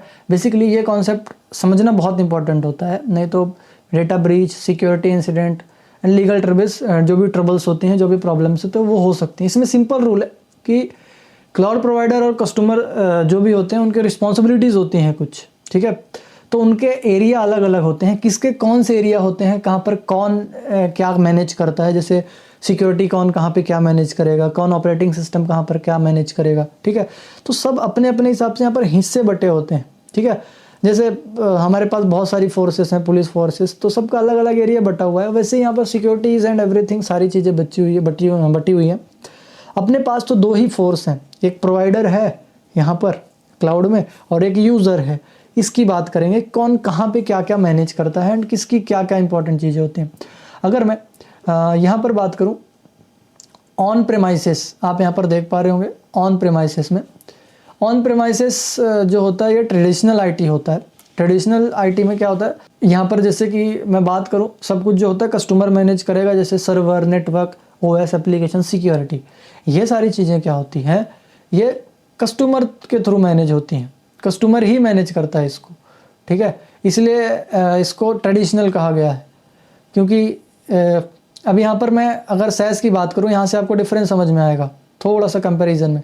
क्या होता है, जैसे सैस मॉडल में जो भी रिस्पॉन्सिबिलिटीज़ होती हैं वो किसकी क्या होती है। जैसे क्लाउड प्रोवाइडर की बात करूँ, या फिर जो क्लाउड प्रोवाइडर है वो क्या क्या मैनेज करेगा इस सैस मॉडल में, मतलब IaaS मॉडल में। इसमें जो होता है जैसे physical server and storage, networking and virtualization, ये सारी चीज़ें कौन मैनेज करता है, ये प्रोवाइडर मैनेज करेगा, ठीक है। मतलब जो भी सर्वर होते हैं, स्टोरेज होता है, नेटवर्किंग होती है एंड वर्चुअलाइजेशन चीज़ें होती हैं, वो सारा IaaS जो प्रोवाइड कर रहा है, जो सर्विस प्रोवाइडर है, जैसे अमेज़ॉन है एंड गूगल है, वो लोग मैनेज करते हैं। उनके अंदर सारी चीज़ें होती हैं, उनको करना होता है ये सारी चीज़ें। एंड इसके अंदर कस्टमर क्या मैनेज करता है सैस में, इसमें कस्टमर मैनेज करता है बेसिकली जैसे ऑपरेटिंग सिस्टम कौन सा डालना है, फायरवॉल का ये रूल्स क्या क्या रहेगा, एप्लीकेशंस क्या क्या रहेगा, यूज़र कौन कौन एक्सेस कर पाएगा, एक्सेस यूज़र कौन कौन है, तो वो सारी चीज़ें जो है वो यूज़र मैनेज करता है इसमें, ठीक है। तो जैसे कि मैंने बताया एक प्रोवाइडर है और एक यूज़र है, तो यूज़र एंड प्रोवाइडर की रिस्पॉन्सिबिलिटी अलग अलग है। फिजिकल चीज़ें मतलब जो सर्विसेज आपको चाहिए वो देने का काम, जैसे नेटवर्किंग, स्टोरेज, वर्चुअलाइजेशन, वो तो प्रोवाइडर संभालेगा क्योंकि उसी चीज़ के आप पैसे दोगे उसको। लेकिन ऑपरेटिंग सिस्टम कौन सा डालना है, एप्लीकेशन कौन सा इंस्टॉल करना है, फायरवॉल रूल्स क्या होंगे, कौन कौन एक्सेस करेगा आपके उस सर्वर को या फिर उस वेबसाइट को, ये सारी चीज़ें कौन देता है, ये आपको खुद सेटअप करना होता है या फिर जो यूज़र होगा वो सेटअप करेगा। तो यहाँ पर एक चीज़ ऐड करना मैं भूल गया था, वो मैंने ऐड कर दिया। यहाँ पर 4 चीज़ें होती हैं, मैंने 3 ही ऐड किया था, अभी मैंने ऐड कर दिया उसको। अब यहाँ पर बेसिकली अगर हमने ऑन प्रेमाइसेस मॉडल की बात कर ली, IaaS मॉडल की बात कर ली, PaaS मॉडल की बात करते हैं। PaaS मॉडल में जो रिस्पॉन्सिबिलिटी होती है, तो जो क्लाउड प्रोवाइडर होता है वहाँ पर server, OS and run time manage करता है, ठीक है, कितना चला एंड एवरीथिंग। लेकिन यहाँ पर जो कस्टमर रहेगा वो application, data and user access, वो जो प्रोवाइडर है मतलब जो यूज़र है उसको मैनेज करना पड़ेगा। जैसे ऑपरेटिंग सिस्टम तो आपको सामने से मिल ही रहा है, रन टाइम कितना है वो बता देगा। एप्लीकेशन एंड डेटा का यूज़र एक्सेस कौन रहने वाला है, एप्लीकेशन कौन सा रहेगा, डेटा क्या रखना है, वो कस्टमर पे डिपेंड होता है, ठीक है। देन उसके बाद लास्ट में हम बात करते हैं इसकी सैस की। सैस मॉडल की रिस्पॉन्सिबिलिटी क्या होती है, सैस मॉडल में जो भी रिस्पॉन्सिबिलिटी होती है सब कुछ इंफ्रा, एप्लीकेशन, जो भी सिक्योरिटी है वो सारी चीज़ें कौन देता है, प्रोवाइडर देगा। मतलब इंफ्रास्ट्रक्चर एंड एप्लीकेशन की सिक्योरिटी एंड बहुत सारी चीज़ें जो इम्पोर्टेंट है वो आपको जो क्लाउड प्रोवाइडर है वो देगा। कस्टमर क्या करेगा इसमें, कस्टमर को सिर्फ यहाँ पर पासवर्ड जो भी है and user access, data sharing, ये सारी चीज़ें मैनेज करना होता है कि किसको कहाँ शेयर करना है, पासवर्ड क्या लगाना है एंड यूज़र एक्सेस क्या रहेगा। And most of the time यहाँ पर फिशिंग अटैक यहीं पर होती है, ठीक है। फिशिंग अटैक जो है यहाँ पर होती है, तो यहाँ पर प्रॉब्लम होती है, इसलिए यहाँ पर थोड़ा सिक्योरिटी रिस्क होता है, ठीक है, क्योंकि पासवर्ड जो है वो कस्टमर के पास होता है मोस्ट ऑफ द टाइम, वही मैनेज करता है पासवर्ड्स को।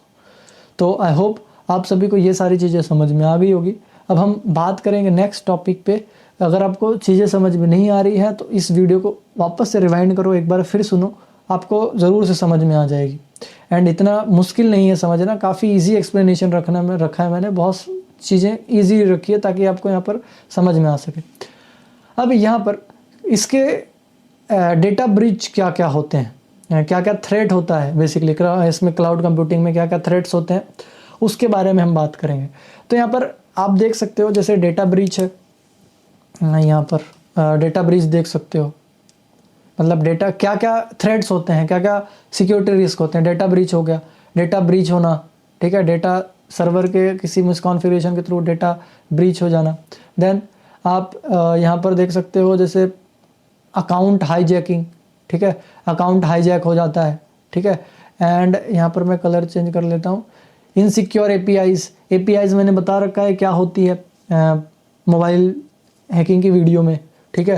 एंड मिसकॉन्फ़िगरेशंस के वजह से अगर एपीआईज जो है वो प्रॉपरली नहीं रहेगी तो वो रिस्क रहेगा, ठीक है, क्योंकि एपीआई से ही डेटा ट्रैवल करता है ना, तो एपीआई सिक्योर होना बहुत ज़रूरी है।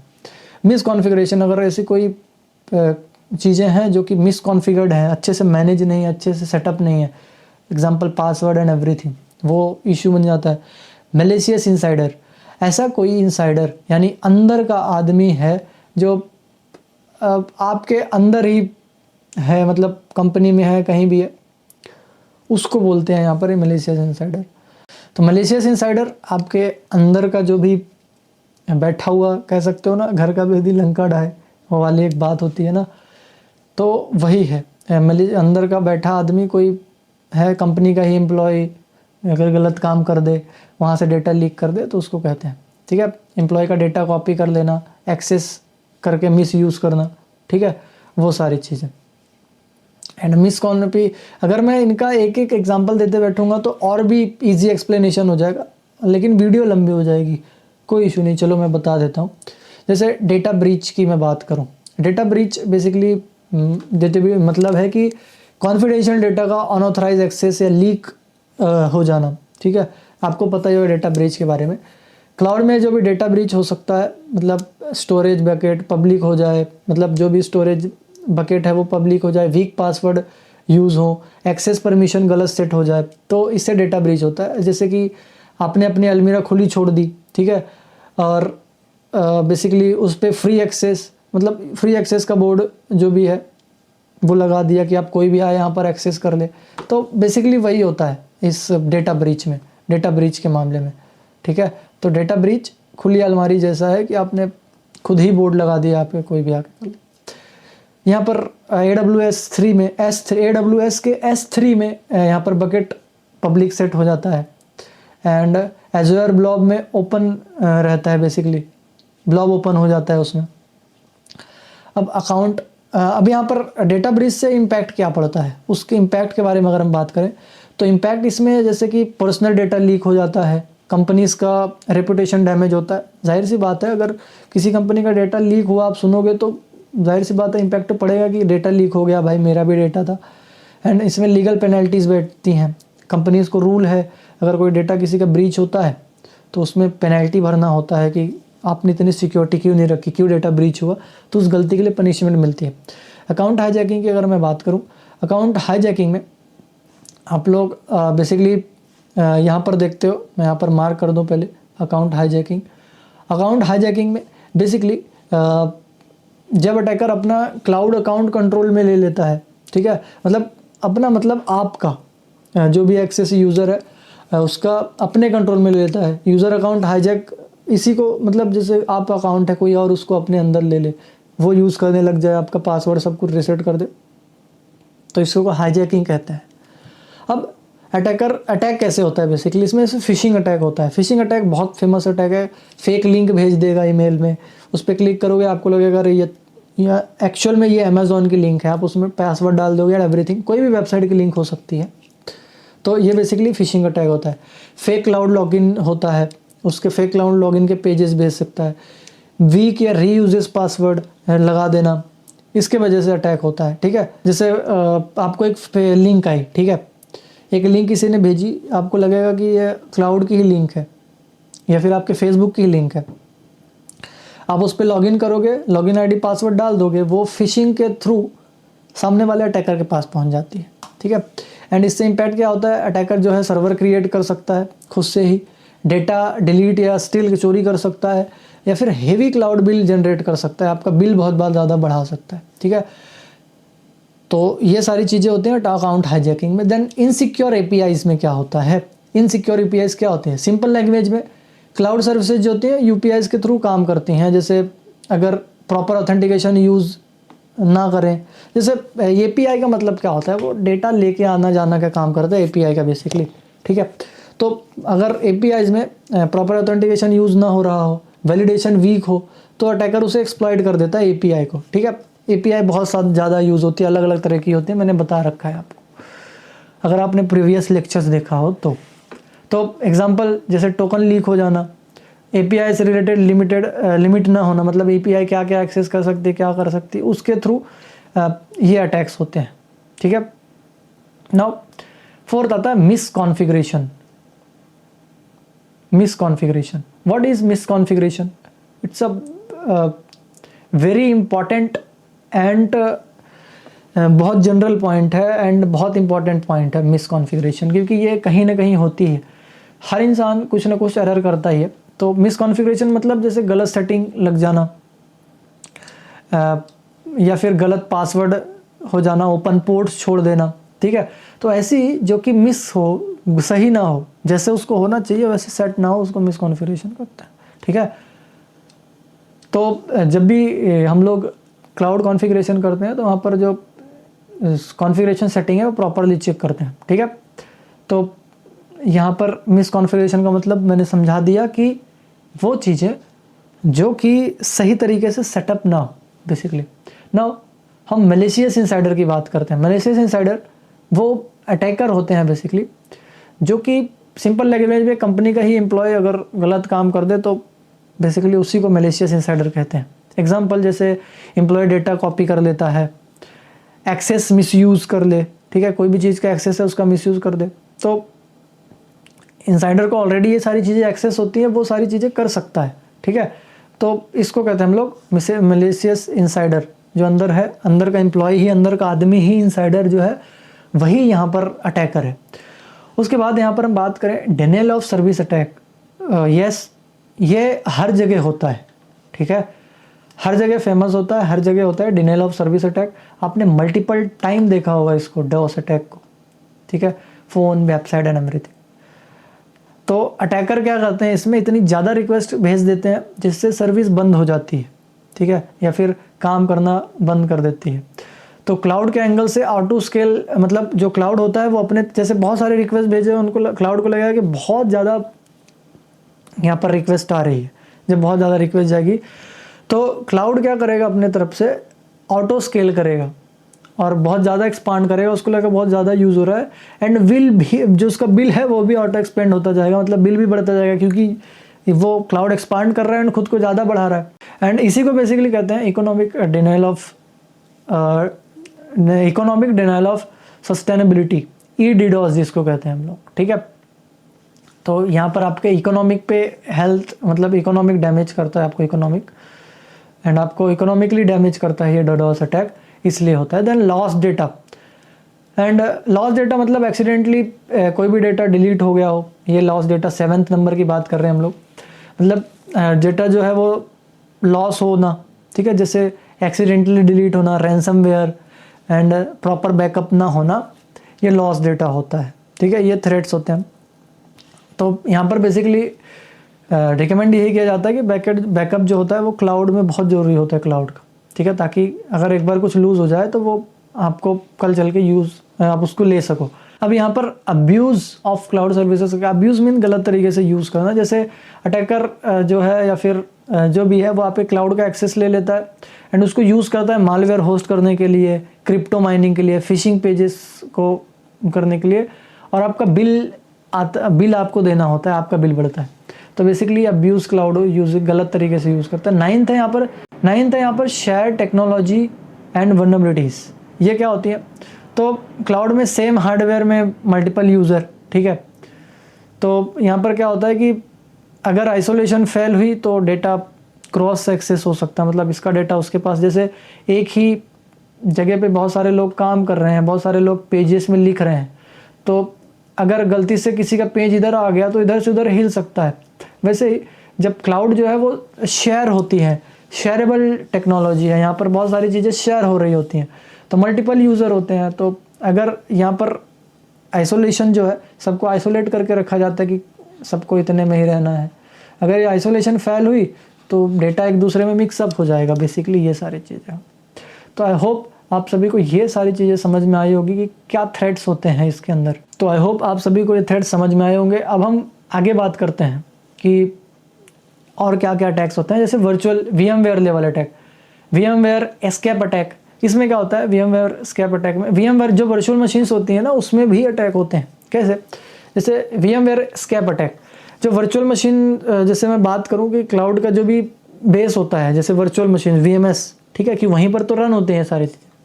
VM का मतलब होता है एक फिजिकल सर्वर के ऊपर मल्टीपल वर्चुअल कंप्यूटर्स को रन कर देना। बेसिकली जैसे आप लैब बनाते हो अपना VMware में, ठीक है, VMware हो गया आपका, और बहुत सारी क्लाउड चीज़ें हैं, आपको पता हो, कमेंट सेक्शन में बताओ क्या क्या है।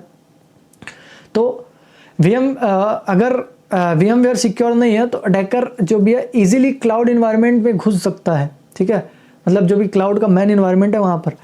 तो यहाँ पर अगर सिक्योर नहीं है तो क्या क्या चीज़ें हो सकती हैं? First of all VMscape attack. VMscape attack क्या होता है कि VMscape का मतलब होता है कि अटैकर वर्चुअल मशीन से बाहर निकल सकता है, मेन सिस्टम में आ सकता है। फॉर एग्जांपल ये आपका VMware है, तो मतलब यहाँ पर मैं पहले एक कंप्यूटर बनाता हूँ, यहाँ पर आप देखना, जैसे ये कंप्यूटर है मैन, ठीक है, ये कंप्यूटर है, इसके अंदर आप लोग VMware इंस्टॉल करते हो।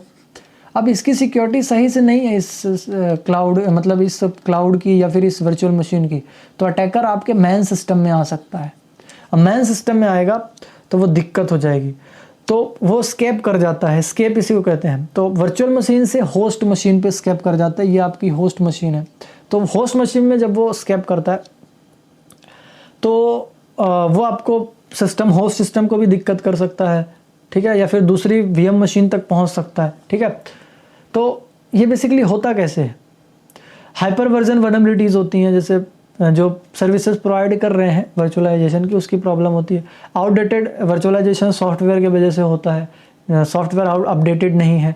मल्टीपल कस्टमर का डेटा कॉम्प्रोमाइज़ हो सकता है इसमें, ठीक है। एंड क्लाउड प्रोवाइडर लेवल का अटैक होता है, मतलब क्लाउड के प्रोवाइडर साइड से होता है सारी चीज़ें।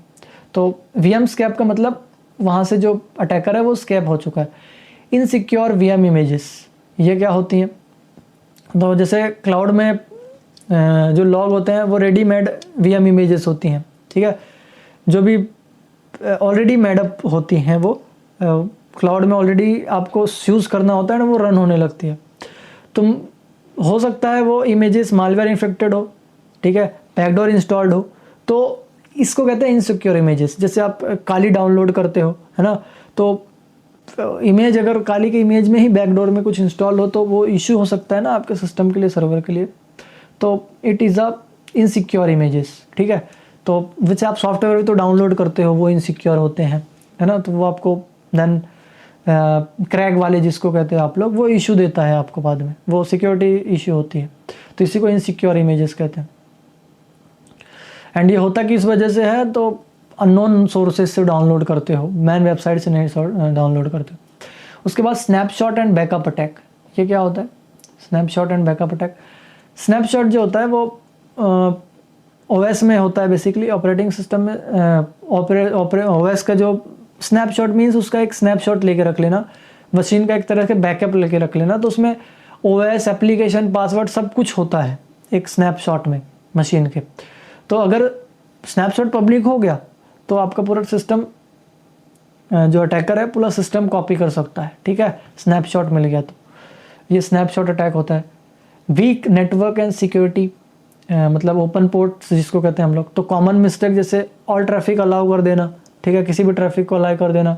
ब्रूट फोर्स मालवेयर अटैक हो सकता है इससे, ठीक है, एंड मतलब सारे लोग अंदर आ सकते हैं, सारे पोर्ट्स ओपन हो सकते हैं, तो ब्रूट फोर्स अटैक तो हो ही जाएगा। तो ये वीक नेटवर्क सिक्योरिटी होती है, सभी पोर्ट्स ओपन कर देना।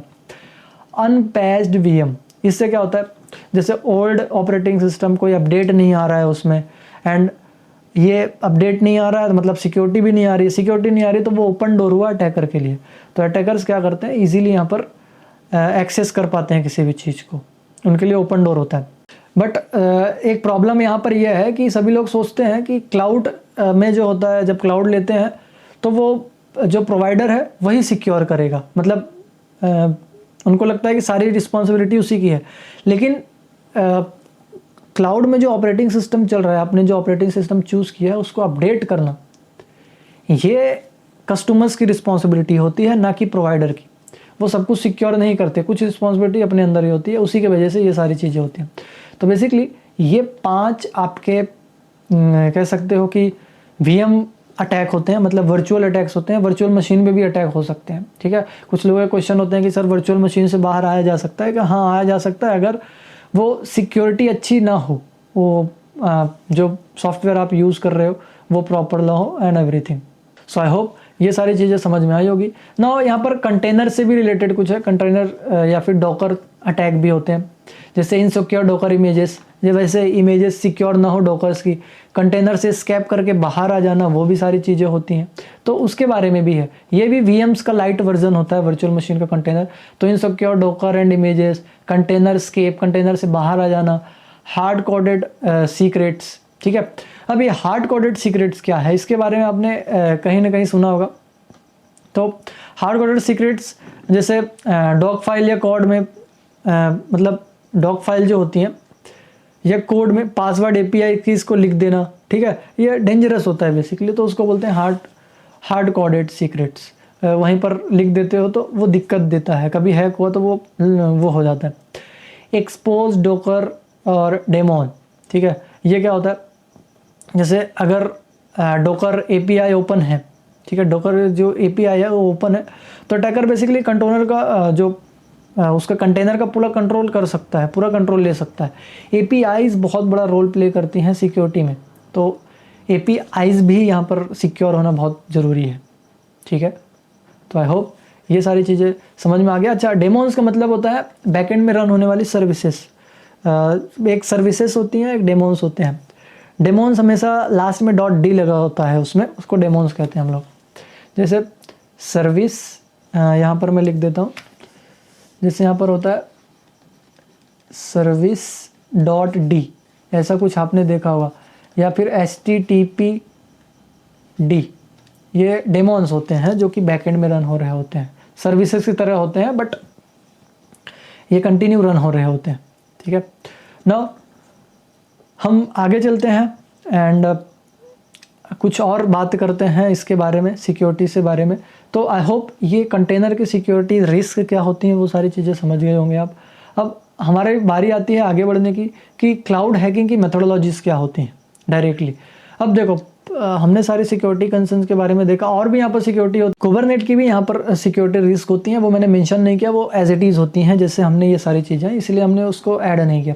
अब यहाँ पर हम नेक्स्ट जो हमारा हैकिंग मेथोडोलॉजी है कि क्या क्या मेथोडोलॉजी फॉलो होती है। First of all reconnaissance, first phase में हम रिकॉनेंस करते हैं, मतलब इन्फॉर्मेशन गैदरिंग करते हैं। इन्फॉर्मेशन गैदरिंग में हमको क्या देखना होता है, इन्फॉर्मेशन गैदरिंग में यहाँ पर हम टारगेट के बारे में ज़्यादा से ज़्यादा इन्फॉर्मेशन कलेक्ट करने की कोशिश करते हैं। क्लाउड अटैकर जो है बेसिकली वो क्या ढूंढता है उसमें, जैसे क्लाउड प्रोवाइडर कौन कौन है, AWS है, एज्योर है, या फिर गूगल है, ठीक है, public IP domains and open cloud services क्या क्या है, वो सारी चीज़ें यहाँ पर हम ढूंढने की कोशिश करते हैं, ठीक है। तो जैसे अगर कोई चोर है वो क्या ढूंढेगा, गेट कहाँ है, कैमरा कहाँ लगा है, लॉक एंड एवरीथिंग, वो सारी चीज़ें। तो अटैकर पहले यही काम करता है। सेकेंडली, अगर यहाँ पर इंफॉर्मेशन गैदरिंग में ही बेसिकली क्लाउड रिकॉन्स होता है, सोर्स होता है कि कौन सी कंपनी है, वेबसाइट है, जॉब पोस्टिंग कहाँ कहाँ है, गिटहब APIs की कुछ है या नहीं है, तो बेसिकली ये सारी चीज़ें होती हैं। देन फेज 2 में हम लोग करते हैं स्कैनिंग एंड एनोमरेशन। स्कैनिंग एनुमरेशन क्या होता है? तो अटैकर बेसिकली चेक करता है कि कौन सी सर्विस ओपन है, कौन सा रिसोर्स पब्लिक है, कौन सा नहीं है, वो सारी चीज़ें। तो इसमें फोकस एरिया जो होता है वो पब्लिक स्टोरेज बकेट्स होते हैं, मतलब बकेट्स होते हैं, वहाँ पर बने होते हैं कुछ। And open ports of VM, जितने भी ओपन पोर्ट्स हैं वो वीएमएस के, ओपन वर्चुअल मशीन्स के। एंड एक्सपोज एपीआईज, ऐसी एपीआईज जो एक्सपोज हो उनको देखते हैं यहाँ पर, मतलब जो खुली हुई हो, जिनकी तिजोरी खुली हुई। देन फेज़ 3 में गेनिंग इनिशियल एक्सेस, यहाँ पर जो इनिशियल एक्सेस होते हैं वो लेने की कोशिश करते हैं हम लोग। इनिशियल एक्सेस मतलब कि ऐसे समझ सकते हो कि स्पेस में अटैकर अंदर घुसने की कोशिश करता है बेसिकली। कॉमन एंट्री पॉइंट जैसे weak password, phishing attacks and public cloud storage and weak credentials, वो सारी चीज़ें यहाँ पर होती हैं।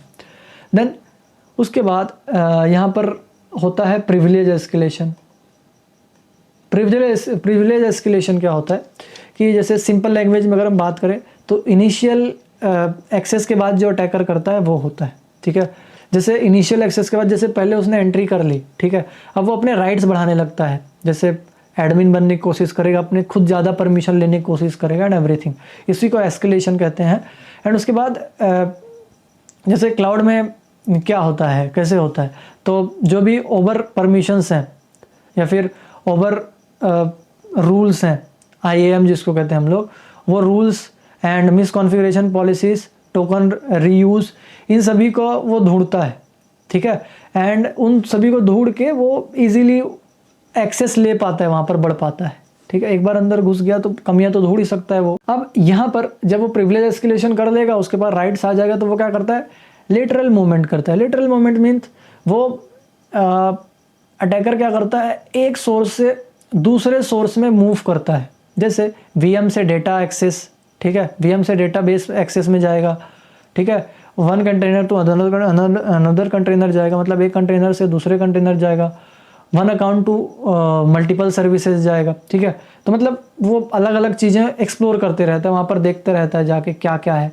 देन नेक्स्ट फेज आता है यहाँ पर परसिस्टेंस। इसमें क्या होता है परसिस्टेंस में, यहाँ पर बेसिकली जैसे इसका मतलब होता है एक्सेस को परमानेंटली बना के रखना, इसी को हम बोलते हैं परसिस्टेंस, ठीक है। एक्सेस को हमेशा बना के रखना, कभी भी एक्सेस कर पाए। तो वो क्या करता है, न्यू IAM यूज़र वहाँ पर जो IAM यूज़र है, एडमिन यूज़र, उसको बनाता है, SSH कीज़ को ऐड कर देता है वहाँ पर, ठीक है। SSH से एक्सेस लेता है, SSH आपने सुना होगा रिमोट सर्विस होती है। एंड जो भी मलेशियस टास्क है उसको वहाँ पर शेड्यूल कर देता है अपने हिसाब से कि कब क्या रन होना चाहिए एवरीथिंग। देन नेक्स्ट फेज में यहाँ पर डेटा एक्सीफिल्ट्रेशन होता है। यहाँ पर मतलब क्या होता है, अटैकर डेटा चुरा के बाहर भेजता है। जैसे अटैकर के लिए हाई बैंडविड्थ, इनक्रिप्टेड एंड ये सारी चीज़ें वहाँ पर मिल ही जाती है। इनक्रिप्शन, हाइड, ट्रैफिक कम होता है। मतलब एक तरह से कह सकते हो कि वो एक कंटेनर से लेके डेटा बाहर भेज रहा होता है, क्योंकि सारी बैंडविड्थ तो उसको मिल ही रही होती है, ठीक है। उसको अटैकर के लिए एडवांटेज होती है, हाई बैंडविड्थ, है ना, इनक्रिप्शन हाइड हो जाता है ट्रैफिक से, ठीक है। तो बहुत सारी चीज़ें वहाँ पर होती हैं। देन ये सारी चीज़ें जब वो कर लेता है, देन आता है कवरिंग ट्रैक। कवरिंग ट्रैक्स का मतलब है कि उसने कैसे एक्सेस लिया, मतलब अपने निशान मिटा देता है, जैसे लॉग्स डिलीट कर देगा एंड मॉनिटर, जो भी मॉनिटरिंग है उसको डिसेबल कर देगा एंड एवरीथिंग। तो इसको ट्रैक कहते हैं। तो ये ओवरऑल आपकी एक मेथोडोलॉजी है, ये कैसे करने हैं वो सारी चीज़ें हम प्रैक्टिकल में देखते हैं बेसिकली, एंड अभी हम प्रैक्टिकल में देखेंगे। तो आई होप आप सभी को ये मेथोडोलॉजी समझ में आई होगी कि क्या क्या मेथोडोलॉजी है। इन सभी के मैं समझ रहा हूँ कि आप सभी इसके नोट्स बना रहे हैं एंड आपको ये सारी चीज़ें समझ में आ रही है ना। हम मूव करेंगे नेक्स्ट टॉपिक की तरफ। जैसे यहाँ पर क्लाउड की सिक्योरिटी एंड काउंटर मेजर्स क्या क्या है यहाँ पर। तो पहले यहाँ पर उसके काउंटर मेजर्स की बात करेंगे हम लोग कि क्या क्या बेसिकली सिक्योरिटी है, क्या क्या काउंटर मेजर्स हैं। एंड इन काउंटर मेजर्स मतलब कि अगर कोई एक्सेस ले रहा है तो उन सबको कैसे हम हैंडल कर सकते हैं, कैसे टैकल कर सकते हैं। तो जैसे आइडेंटिटी एंड एक्सेस मैनेजमेंट जिसको कहते हैं हम लोग, IAM जिसकी मैं बात कर रहा था अभी, उसको सिक्योरिटी का बेसिकली हार्ट है, वो क्लाउड सिक्योरिटी का हार्ट मैन रोल होता है। कौन, ये फर्स्ट वाला ये। तो इसमें क्या करना होता है, इसको मैनेज करना होता है। मतलब IAM डिसाइड करता है कि कौन लॉगिन कर सकता है, कौन नहीं कर सकता है। तो बेसिकली यहाँ पर स्ट्रॉन्ग पासवर्ड रखना होता है, मल्टीपल फैक्टर ऑथेंटिकेशन होता है एंड लिस्ट प्रिविलेज होता है, ठीक है। तो प्रिंसिपल होता है, मतलब जो यूज़र्स हैं उनको कम दिया जाए, तो जितनी ज़रूरत हो उतनी एक्सेस दें, वो ज़्यादा अच्छा होता है यहाँ पर। देन यहाँ पर सिक्योरिटी कॉन्फ़िगरेशन में मतलब मिस कॉन्फ़िगरेशन से बचाव होता है बेसिकली, इसको सिक्योर कॉन्फ़िगरेशन बोलते हैं। सिक्योर कॉन्फ़िगरेशन में जो मिस कॉन्फ़िगरेशन है उसको हटा दिया जाता है, गलत चीज़ें चेक की जाती है, जैसे स्टोरेज का बकेट प्राइवेट, मतलब जो भी बकेट होता है स्टोरेज का उसको प्राइवेट रखना होता है, डिफ़ॉल्ट पासवर्ड चेंज कर दो जो भी मैन होता है। दैन पब्लिक एक्सेस रिव्यू देखो, मतलब पब्लिक एक्सेस क्या है क्या नहीं है, ठीक है। देन उसके बाद यहाँ पर आता है आपका नेटवर्क सिक्योरिटी। नेटवर्क सिक्योरिटी में हम देखते हैं कि बेसिकली जो बिगनर के हिसाब से देखें या फिर स्टार्टिंग में कि फायरवॉल रूल्स क्या है, सिक्योरिटी ग्रुप क्या है, नेटवर्क सेगमेंट्स क्या क्या हैं, एंड जो भी बेस्ट प्रैक्टिस है वो ये है कि जो भी पोर्ट्स एंड हैं उनको चेक कर लेना चाहिए कि क्या क्या अलाउड है नहीं। ज़्यादातर यहाँ पर चेक किया जाता है, ये देखो इस नेटवर्क पे 0.0.0.0/0 इसको अवॉइड करना होता है, ये ना हो, ठीक है। सिर्फ रिक्वायर्ड पोर्ट्स ही ओपन हो एंड रिक्वायर्ड आईपी ही एक्सेस हो, ठीक है। ये जो मैंने अभी आपको बताया 0.0.0. देन /0. ये काफ़ी प्रॉब्लमेटिक होता है, ठीक है। तो ये होता है बेसिकली। देन उसके बाद यहाँ पर हम बात करें लॉगिंग, मॉनिटरिंग एंड अलर्टिंग की, तो यहाँ पर डेटा को लॉग मतलब इंक्रिप्शन लगा देना, ठीक है, एंड डेटा रेस्ट स्टोरेज भी रहे, ठीक है, स्टोर्ड रहे प्रॉपर तरीके से, एंड डेटा इन ट्रांजिट मतलब मूविंग में रहता है हमेशा, तो दोनों इंक्रिप्शन होना चाहिए। जो डेटा ट्रांजिट में है एंड स्टोर है एंड जो मूविंग है आगे चल रहा है डेटा, उन दोनों को इंक्रिप्टेड होना चाहिए। बेसिकली इसी को कहते हैं हम लोग डेटा मॉनिटरिंग, मतलब लॉगिंग, मॉनिटरिंग एंड अलर्टिंग, ठीक है। अब यहाँ पर हम बात करते हैं डेटा सिक्योरिटी एंड मॉनिटरिंग मतलब इंक्रिप्शन की। तो बेसिकली दो तरह के डेटा होते हैं, एक अंदर जो स्टोर होता है, स्टोर्ड हो रहता है, एंड एक मूविंग करता रहता है। तो दोनों में इंक्रिप्शन ऐड करना कंपलसरी होता है, ठीक है। तो इसको डेटा सिक्योरिटी एंड इंक्रिप्शन में डालते हैं हम लोग। उसके बाद यहाँ पर आप देख पा रहे हो लॉगिंग, मॉनिटरिंग एंड अलर्टिंग, ये क्या होता है। तो सिंपल लैंग्वेज में अगर हम बात करें, लॉग्स का मतलब क्लाउड का सीसीटीवी कैमरा, मतलब उसके अंदर एक लॉग जनरेट होता रहता है, कब क्या किसने क्या एक्सेस किया, कहाँ से क्या क्या चीज़ें हुई, वो सारी चीज़ें। तो यहाँ पर लॉग इनेबल रखना होता है हमेशा कि लॉग क्रिएट होते रहें। देन उसके बाद यहाँ पर लॉग क्रिएट होता रहे तो एंड अलर्ट कॉन्फ़िगरेशन रहे, मतलब अलर्ट कॉन्फ़िगरेशन अगर रहा तो अटैकर अर्ली स्टेज में ही डिटेक्ट हो जाता है कि कोई इन्फेक्टेड एक्टिविटी हो रही है अपने सिस्टम में। Then backup and disaster recovery, मतलब जब भी अगर डेटा डिलीट हो जाता है तो उसका बैकअप जो है वो सर्वर में, जो बैकअप ही है वो लाइव सेव होनी चाहिए, मतलब एक बैकअप बना के रखना चाहिए आपका डेटा का, ठीक है। तो बहुत ईजी हो जाता है। तो उसमें क्या कर सकते हैं, रेगुलर बैकअप कर सकते हैं, मल्टीपल लोकेशंस पे बैकअप रख सकते हैं, एंड बैकअप टेस्टिंग कर सकते हैं कि प्रॉपरली बैकअप हो रहा है या नहीं, ठीक है।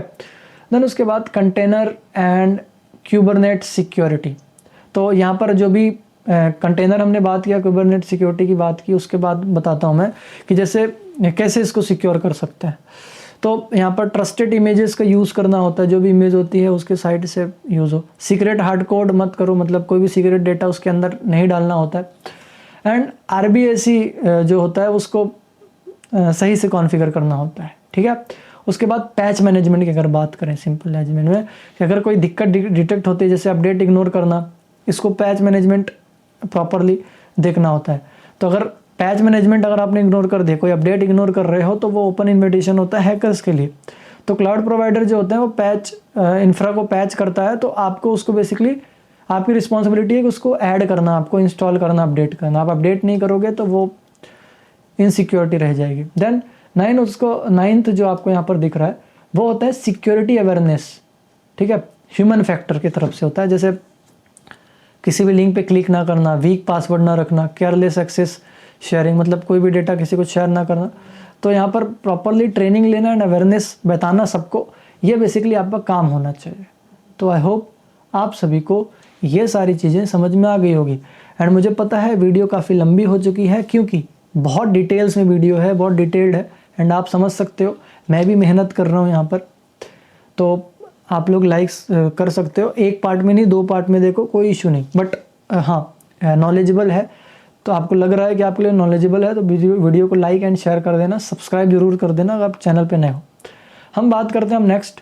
तो यहाँ पर नेक्स्ट बात यही है कि अगर आप ज्वाइन करना चाहते हो, इंटरेस्टेड हो तो एंड मुझे सपोर्ट करना चाहते हो तो डेफिनेटली आप इसमें आके ज्वाइन कर सकते हो कोर्सेज, जिससे मुझे भी मोटिवेशन मिलेगा। डेफिनेटली हर इंसान जब काम कर रहा है तो उसका एक रीज़न होगा ना।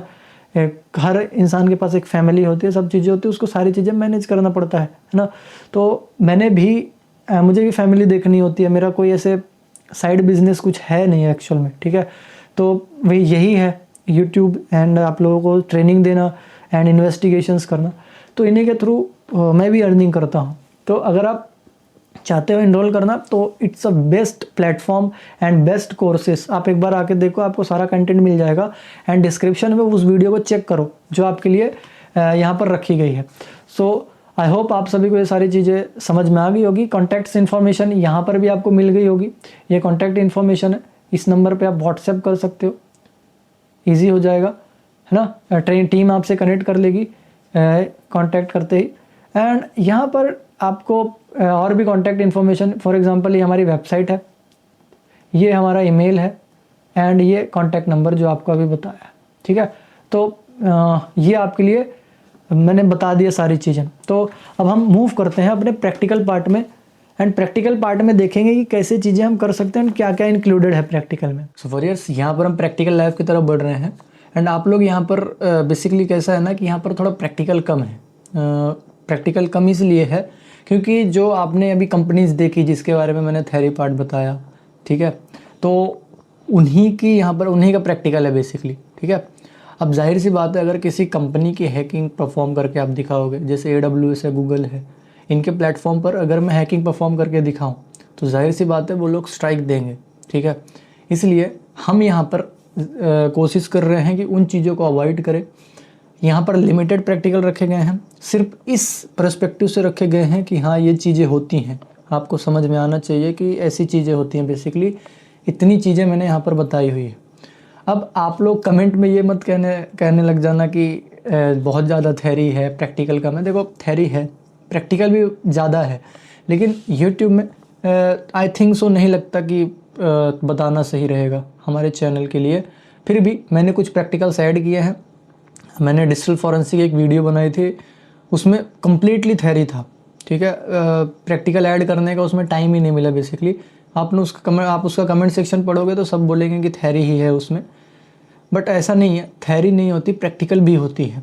तो आप लोगों को ये वीडियो सेपरेट पोर्शन में अलग से बना रहा हूँ ताकि आप लोगों को पता चले कि नहीं, थ्योरी ही नहीं होती, प्रैक्टिकल भी होते हैं, बट किसी रीज़न से हम प्रैक्टिकल नहीं डालते हैं, तो ये आपको समझना पड़ेगा। तो हम प्रैक्टिकल के पार्ट की तरफ बढ़ते हैं। प्रैक्टिकल पार्ट में कुछ ही पार्ट रहेगा जो कि प्रैक्टिकल रहेगा, बाकी सारी चीज़ें हम लोग अपने एडवांस क्लासेस में देखेंगे जहाँ पर हमारा खुद का रूम रहेगा एंड एवरीथिंग। एंड अगर आपको ज्वाइन करना है एडवांस क्लासेस, मैंने ऑलरेडी बता दिया है ये नंबर्स में। हाँ, एक चीज़ और, ये सारी चीज़ें जो अभी मैंने आपको बताया कि मैं इंक्लूड नहीं कर रहा हूँ, चीज़ें यहाँ पर बता नहीं रहा हूँ, इसलिए नहीं बता रहा हूँ क्योंकि आपको बता दिया रीज़न। और दूसरी चीज़, इसका रीज़न ये नहीं है कि मैं आपको अपने एडवांस क्लासेस में बुलाना चाहता हूँ।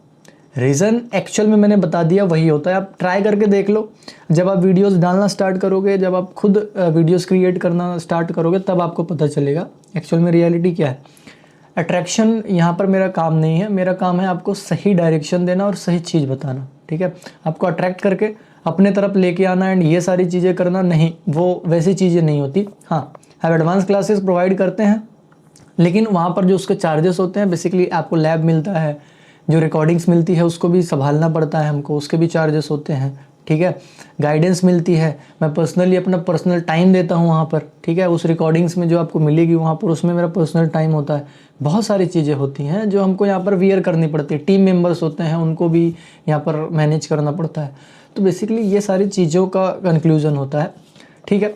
तो आई होप आप सभी समझ गए होंगे। अब हम लोग आगे बढ़ते हैं प्रैक्टिकल की तरफ।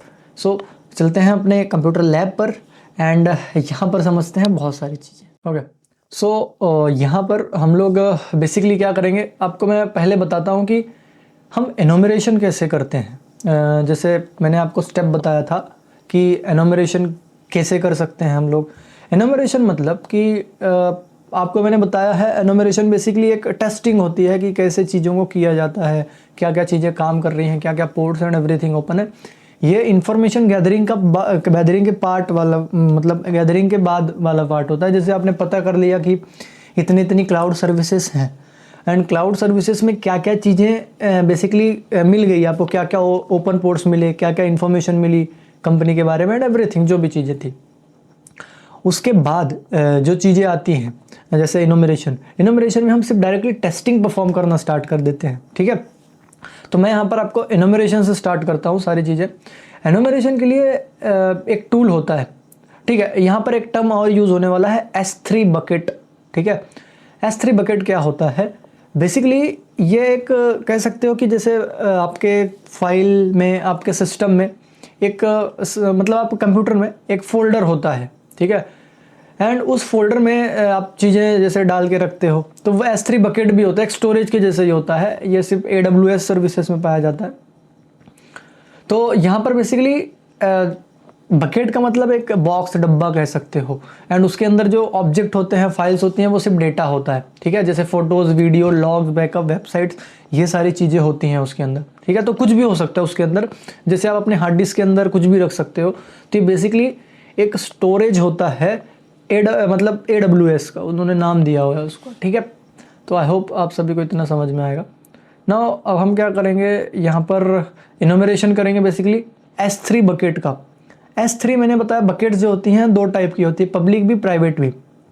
अब आपको ये सोच रहे होंगे कि बेसिकली मैंने इसको प्रैक्टिकल में क्यों नहीं, थ्योरी पार्ट में क्यों नहीं बनाया, मैं प्रैक्टिकल में क्यों बता रहा हूँ इसको। थ्योरी में बताता तो आप इसको भूल जाते, ठीक है। ये मेन पार्ट है।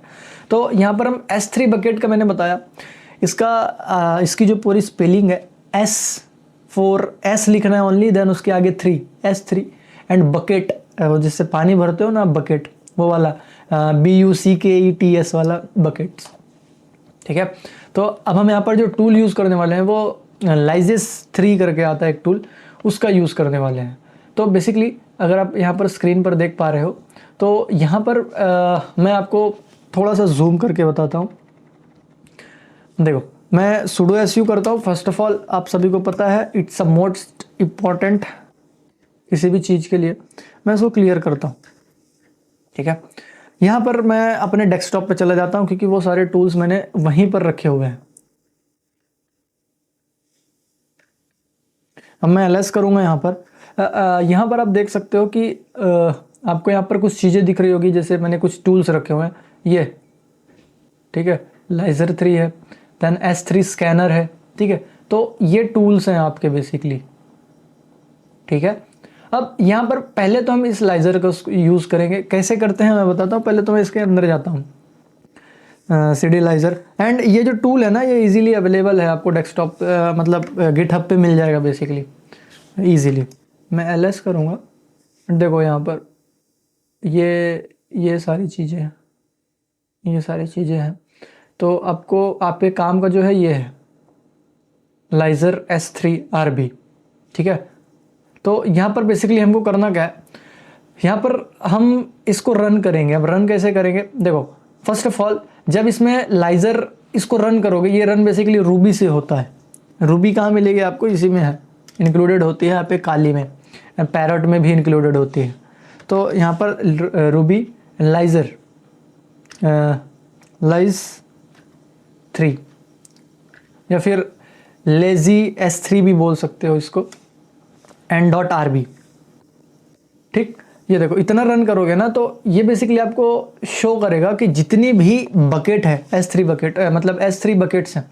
अब मैं आपको यहाँ पर S3 बकेट के बारे में बताऊँ तो ये बहुत ईजी है समझना। बेसिकली मैं चाहता हूँ कि आप S3 बकेट को अच्छे से समझें, तो मैं यहाँ पर स्क्रीन पर कुछ बता रहा हूँ, उसको आप समझिए। जैसे S3 बकेट की मैं बात करूँ, ठीक है, S3 बकेट, ठीक। अब ये होता क्या है एक्चुअल में, मैंने जैसे कि बताया कि जैसे आप हार्ड डिस्क यूज़ करते हो, ठीक है, तो इस हार्ड डिस्क को आप इस बकेट की तरह मान लो, ठीक है। या फिर कोई ऐसी जो स्टोरेज वाली डिवाइस है उसको आप बकेट बोल सकते हो, ठीक है। ये किसकी लैंग्वेज है? ये AWS अपने अपने स्टोरेज को उसने दे रखा है कि हम अपने स्टोरेज को, जैसे आप अपने हार्ड डिस्क को अलग अलग नाम से सेव करते हो, आप अलग अलग नाम देते हो, जैसे A drive, B drive, C drive, वैसे इन्होंने इसको अपना नाम दे रखा है खुद का कि बकेट बोलेंगे हम इसको, S3 बकेट। अब इस बकेट के अंदर क्या होता है? ये बकेट बेसिकली दो तरह से होती है, या फिर ये स्टोरेज दो तरीके से होती है, आपने देखा भी होगा। फर्स्ट ऑफ ऑल एक होती है आपकी पब्लिक और एक होती है प्राइवेट, ठीक है, प्राइवेट। अब पब्लिक वाली जो होती है ना, ये बेसिकली सभी देख सकते हैं, सभी के लिए अवेलेबल होती है। ये यूज़ होती है जैसे वेबसाइट्स के डेटा स्टोर करने के लिए, वेबसाइट से कम्युनिकेशन कराने के लिए, एंड बहुत सारी चीज़ें। प्राइवेट वाली होती है जैसे आप अपना प्राइवेट डेटा रखते हो एंड प्राइवेट क्रेडेंशियल्स रखने के लिए, ठीक है, कि लॉगिन आईडी पासवर्ड सेव करने के लिए, या फिर हर कंपनी अलग अलग चीज़ों के लिए यूज़ करती है इसको, ठीक है। तो ये दो तरीके की होती हैं। अब हम जो इनोमरेशन कर रहे हैं, जाहिर सी बात है प्राइवेट चीज़ों की आप इनोमरेशन नहीं कर सकते क्योंकि उसका एड्रेस आपको नहीं पता एंड उसकी कोई भी चीज़ नहीं पता। एंड किसी भी चीज़ के बारे में आप तब पता लगा सकते हो जब वो पब्लिकली अवेलेबल है। If it's not available in public तो आप उसका इनोमरेशन नहीं कर सकते हैं। कोई भी चीज़ हो, चाहे आप एथिकल हैकिंग की बात करो, किसी भी चीज़ हैकिंग की बात करो, अगर वो पब्लिक नेटवर्क पे नहीं है, इंटरनेट पे बाहर नहीं है, तो आप उस पर कोई भी चीज़ परफॉर्म नहीं कर सकते। तो प्राइवेट नेटवर्क पे या फिर प्राइवेट चीज़ों की इन्फॉर्मेशन गैदरिंग करना इट नॉट इम्पॉर्टेंट। अच्छा, आप एक प्राइवेट लाइफ जी रहे हो, ठीक है, अब जो वीडियो देख रहे हो आप अभी यहाँ पर, आप प्राइवेट लाइफ जी रहे हो अपनी, आपके बारे में मैं नहीं जानता हूँ, तो क्या मैं आपके बारे में कोई इन्फॉर्मेशन पता कर सकता हूँ? नहीं कर सकता हूँ। डेफिनेटली वैसी ही यहाँ पर है कि प्राइवेट चीज़ों की इन्फॉर्मेशन नहीं निकाली जा सकती। हाँ, जब आप वायरल हो जाओगे, हमारे बहुत सारे सेलिब्रिटीज़ हैं जो वायरल हैं और उनकी बहुत सारी इन्फॉर्मेशन इंटरनेट पे है ना, इधर उधर से। तो वैसे ही है पब्लिक भी। पब्लिक को अगर एक बार पब्लिक कर दिया जाए तो उसको हर कोई एक्सेस कर सकता है एंड हर कोई उसको इजीली बेसिकली एक्सप्लॉइट कर सकता है। ये बेसिकली इसका मैंने आपको समझाया बेसिकली ऐसा। तो हम जो इनोमरेशन करते हैं ना, इस प्राइवेट वाले का नहीं करते, हम करते हैं पब्लिक वाले का। अब मैंने आपको ये भी बताया कि इसके अंदर डेटा क्या क्या होता है, ठीक है। इसके अंदर आपका जो डेटा होता है, जैसे इमेज हो गया और वेबसाइट से रिलेटेड डेटा हो गया, वेब डीबी जिसको कहते हैं हम लोग, ठीक। और भी चीज़ें होती हैं इसमें, आप फोटो रख दो, मतलब वीडियोस रख सकते हो, ठीक है। तो बहुत सारी चीज़ें, जितना भी डेटा होता है सारा इसके अंदर रख सकते हो। जैसे स्टोरेज होता है, स्टोरेज के अंदर आप कुछ भी रख सकते हो as it is. So I hope मैं आपको ये समझा पाया हूँ अच्छे से। अब हम आगे बात करते हैं। अब यहाँ पर आप देख सकते हो, जैसे मैंने उसका ये रूबी जो कि बेसिकली आपने इसके लैंग्वेज है, बेसिकली इसके बारे में सुना होगा आपने, जैसे पाइथन है वैसे ही एक लैंग्वेज है रूबी। एंड इसको ये रन कर .rb मतलब ये रूबी से चलेगी। .py मतलब यहाँ पर .py आपने देखा होगा बहुत जगहों पे, जैसे ये देखो यहाँ पर ये, ठीक है। मैं यहाँ पर दिखाता हूँ आपको।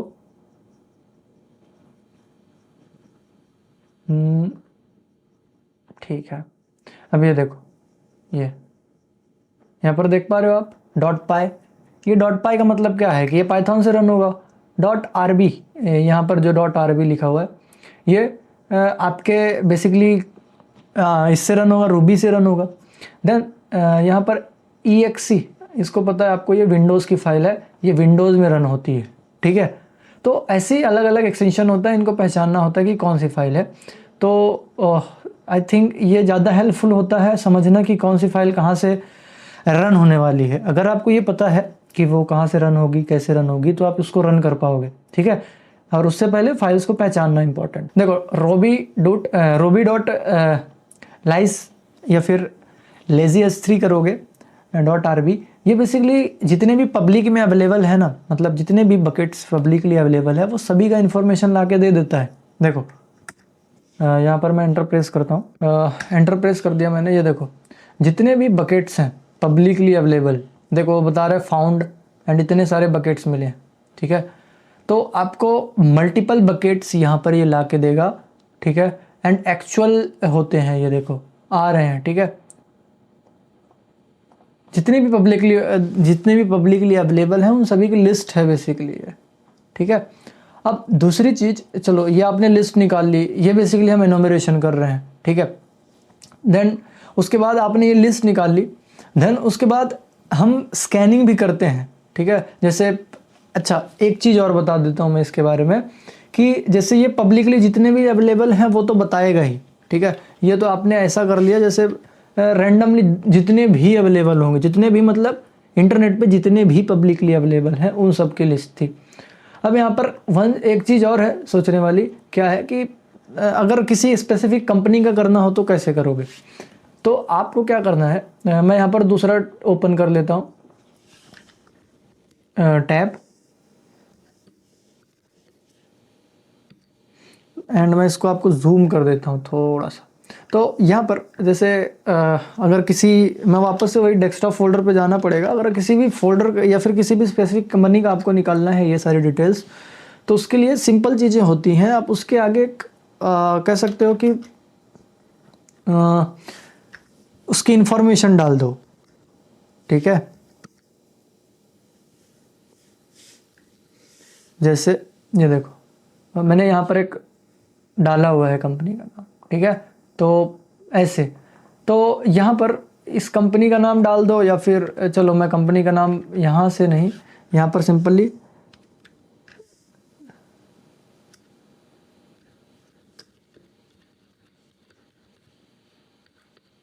इस पे करते हैं हम लोग, ठीक है।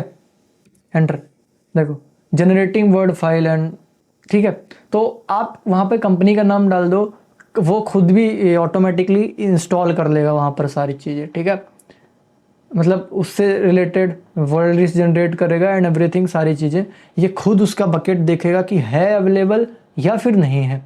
आप किसी भी कंपनी का डाल दो, यहाँ पर हमने अपनी कंपनी का डाला है।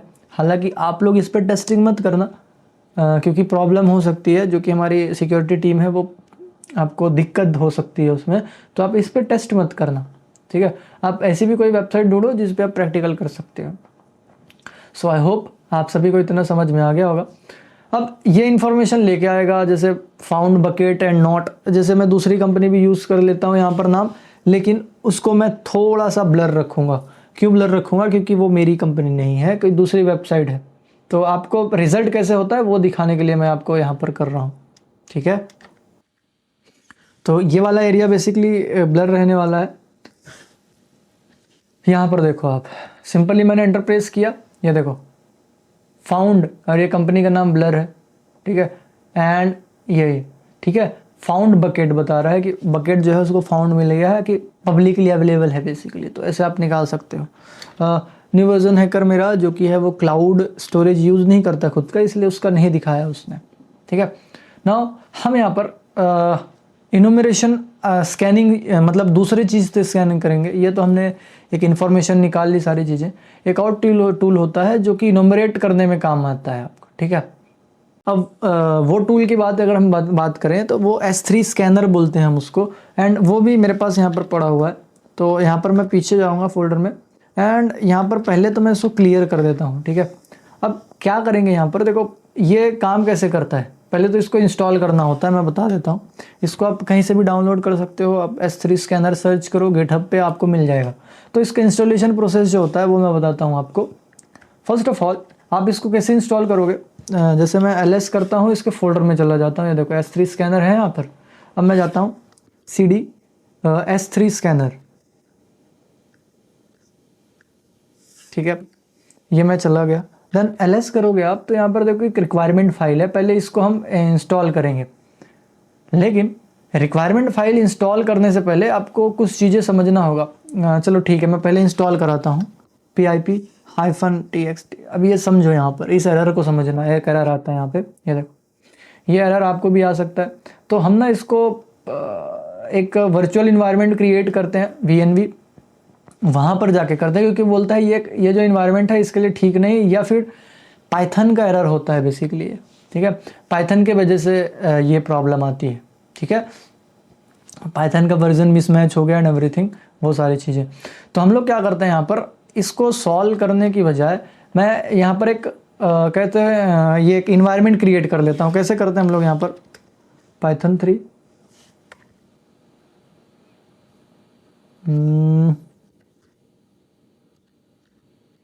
ठीक है। देन यहाँ पर आप -m यूज़ करोगे, एंड यहाँ पर आपको पूरी कमांड दिख जाएगी, ये देखो VNV बेसिकली, ठीक है। तो ये क्या होता है, एक वर्चुअल इन्वायरमेंट होता है, एक वर्चुअल कह सकते हो, वहाँ पर आप क्रिएट कर सकते हो। अब ये एक्टिवेट हो गया है, ठीक है, वर्चुअल इन्वायरमेंट एक्टिवेट हो गया। एंड अच्छा ठीक है, अभी हमने इसको सिर्फ ये किया है, कॉल किया है। इसको एक्टिवेट करने के लिए बेसिकली ये है कमांड है दूसरा, सोर्स VNV bin एक्टिवेट, ठीक है। यहाँ पर आप एंटर प्रेस करोगे तो आपको दिख जाएगा ये, ठीक है। तो ये देखो यहाँ पर एक VNV आ गया है, मतलब एक वर्चुअल इन्वायरमेंट जो है वो स्टार्ट हो गया है। नाउ हम क्या करेंगे यहाँ पर, अब उसको इंस्टॉल करके देखते हैं। pip f1 install requirement.txt। ये देखो मेरे इसमें ऑलरेडी सेटिस्फाइड है, ऑलरेडी इंस्टॉल हो चुका है। आपको एरर आता देन आप मुझे कमेंट कर दे कि ये काम नहीं कर रहा है, दैट्स वाई मैंने पहले ये बता दिया। नाउ हम इसको क्लियर करेंगे, ठीक है। मैंने इंस्टॉल कर रखा है इसको, ठीक है, सारी चीज़ें कर रखी है मैंने, इंस्टॉलेशन कर रखा है, क्योंकि प्रैक्टिकल्स कराते रहता हूँ इसका, तो बैचेस में चलते हैं तो वहाँ पर हमको कराना पड़ता है। तो इंस्टॉल है मेरे इसमें। ना इसको रन करने का जो क्राइटेरिया है, कैसे रन करोगे, जो इसका टेक्निक है वो पाइथन 3 से करते हो आप लोग, पाइथन 3। देन आपको यहाँ पर सिंपली वो जो आपका स्कैनर है .py, देखो वहाँ पर फाइल अगर आपने देखी होगी, ये देखो, पहले तो मैं इसको बता देता हूँ आपको। इसको कंट्रोल C से पहले मैं एग्ज़िट करता हूँ, देन क्लियर करते हैं इसको। अब मैं आपको दिखाता हूँ सारी चीज़ें। देखो यहाँ पर आप ध्यान दो। फर्स्ट ऑफ ऑल यहाँ पर देखो आपका ये रहा है 3.py, इसको रन करना होता है। पाई फाइल है इसलिए पाइथन से रन करेंगे हम लोग, है ना। तो सेम कमांड मैंने इसको रन कर दिया। अब यहाँ पर एक चीज़ देखो, site.txt, ये क्या है, इसके अंदर वो टारगेट वेबसाइट है। बेसिकली आप इसको क्रिएट कर सकते हो खुद से। कैसे क्रिएट करोगे आप, सिंपली यहाँ पर मैं बता देता हूँ। जैसे नैनो लिखो, नैनो के आगे कोई भी एक फाइल क्रिएट करो। जैसे मैं लिखाता हूँ टारगेट लिख दो सिंपली, ठीक है। नैनो टारगेट अगर नैनो आपके सिस्टम में इंस्टॉल नहीं है तो उसको इंस्टॉल कर लेना। यहाँ पर देखो एक फाइल ऐसे ओपन हो जाएगा, ये एडिटर, टेक्स्ट एडिटर। यहाँ पर आप वेबसाइट के नाम डाल दो, ठीक है। जैसे मैं लिखता हूँ न्यू वर्जन हैकर nvs.com, ठीक है। एंड ऐसे ही सारी चीज़ें आप ऐड करते जाओ तो सिंपली ये सारी चीज़ें होती हैं। तो यहाँ से मैं एग्ज़िट करता हूँ, तो control O, enter, control X, ठीक है। यहाँ से ये एग्ज़िट हो जाता है। अब यहाँ पर देखोगे ls करके, तो वो जो मतलब टारगेट वाली साइट है वो सेव हो जाएगी यहीं पर आपके, ये देखो टारगेट नाम से, ठीक है। तो हालांकि मैंने पहले बना रखा है यहाँ पर, तो आप यहाँ पर अपने हिसाब से देख सकते हो जो भी नाम से क्रिएट करना है वो। अब यहाँ पर देखो मैंने ये बता दिया आपको, ये टूल का नाम, ये हमारा पाइथन है, मतलब जिससे ये रन होगा, .py है तो। एंड ये site.txt मतलब साइट्स की सारी लिस्ट है।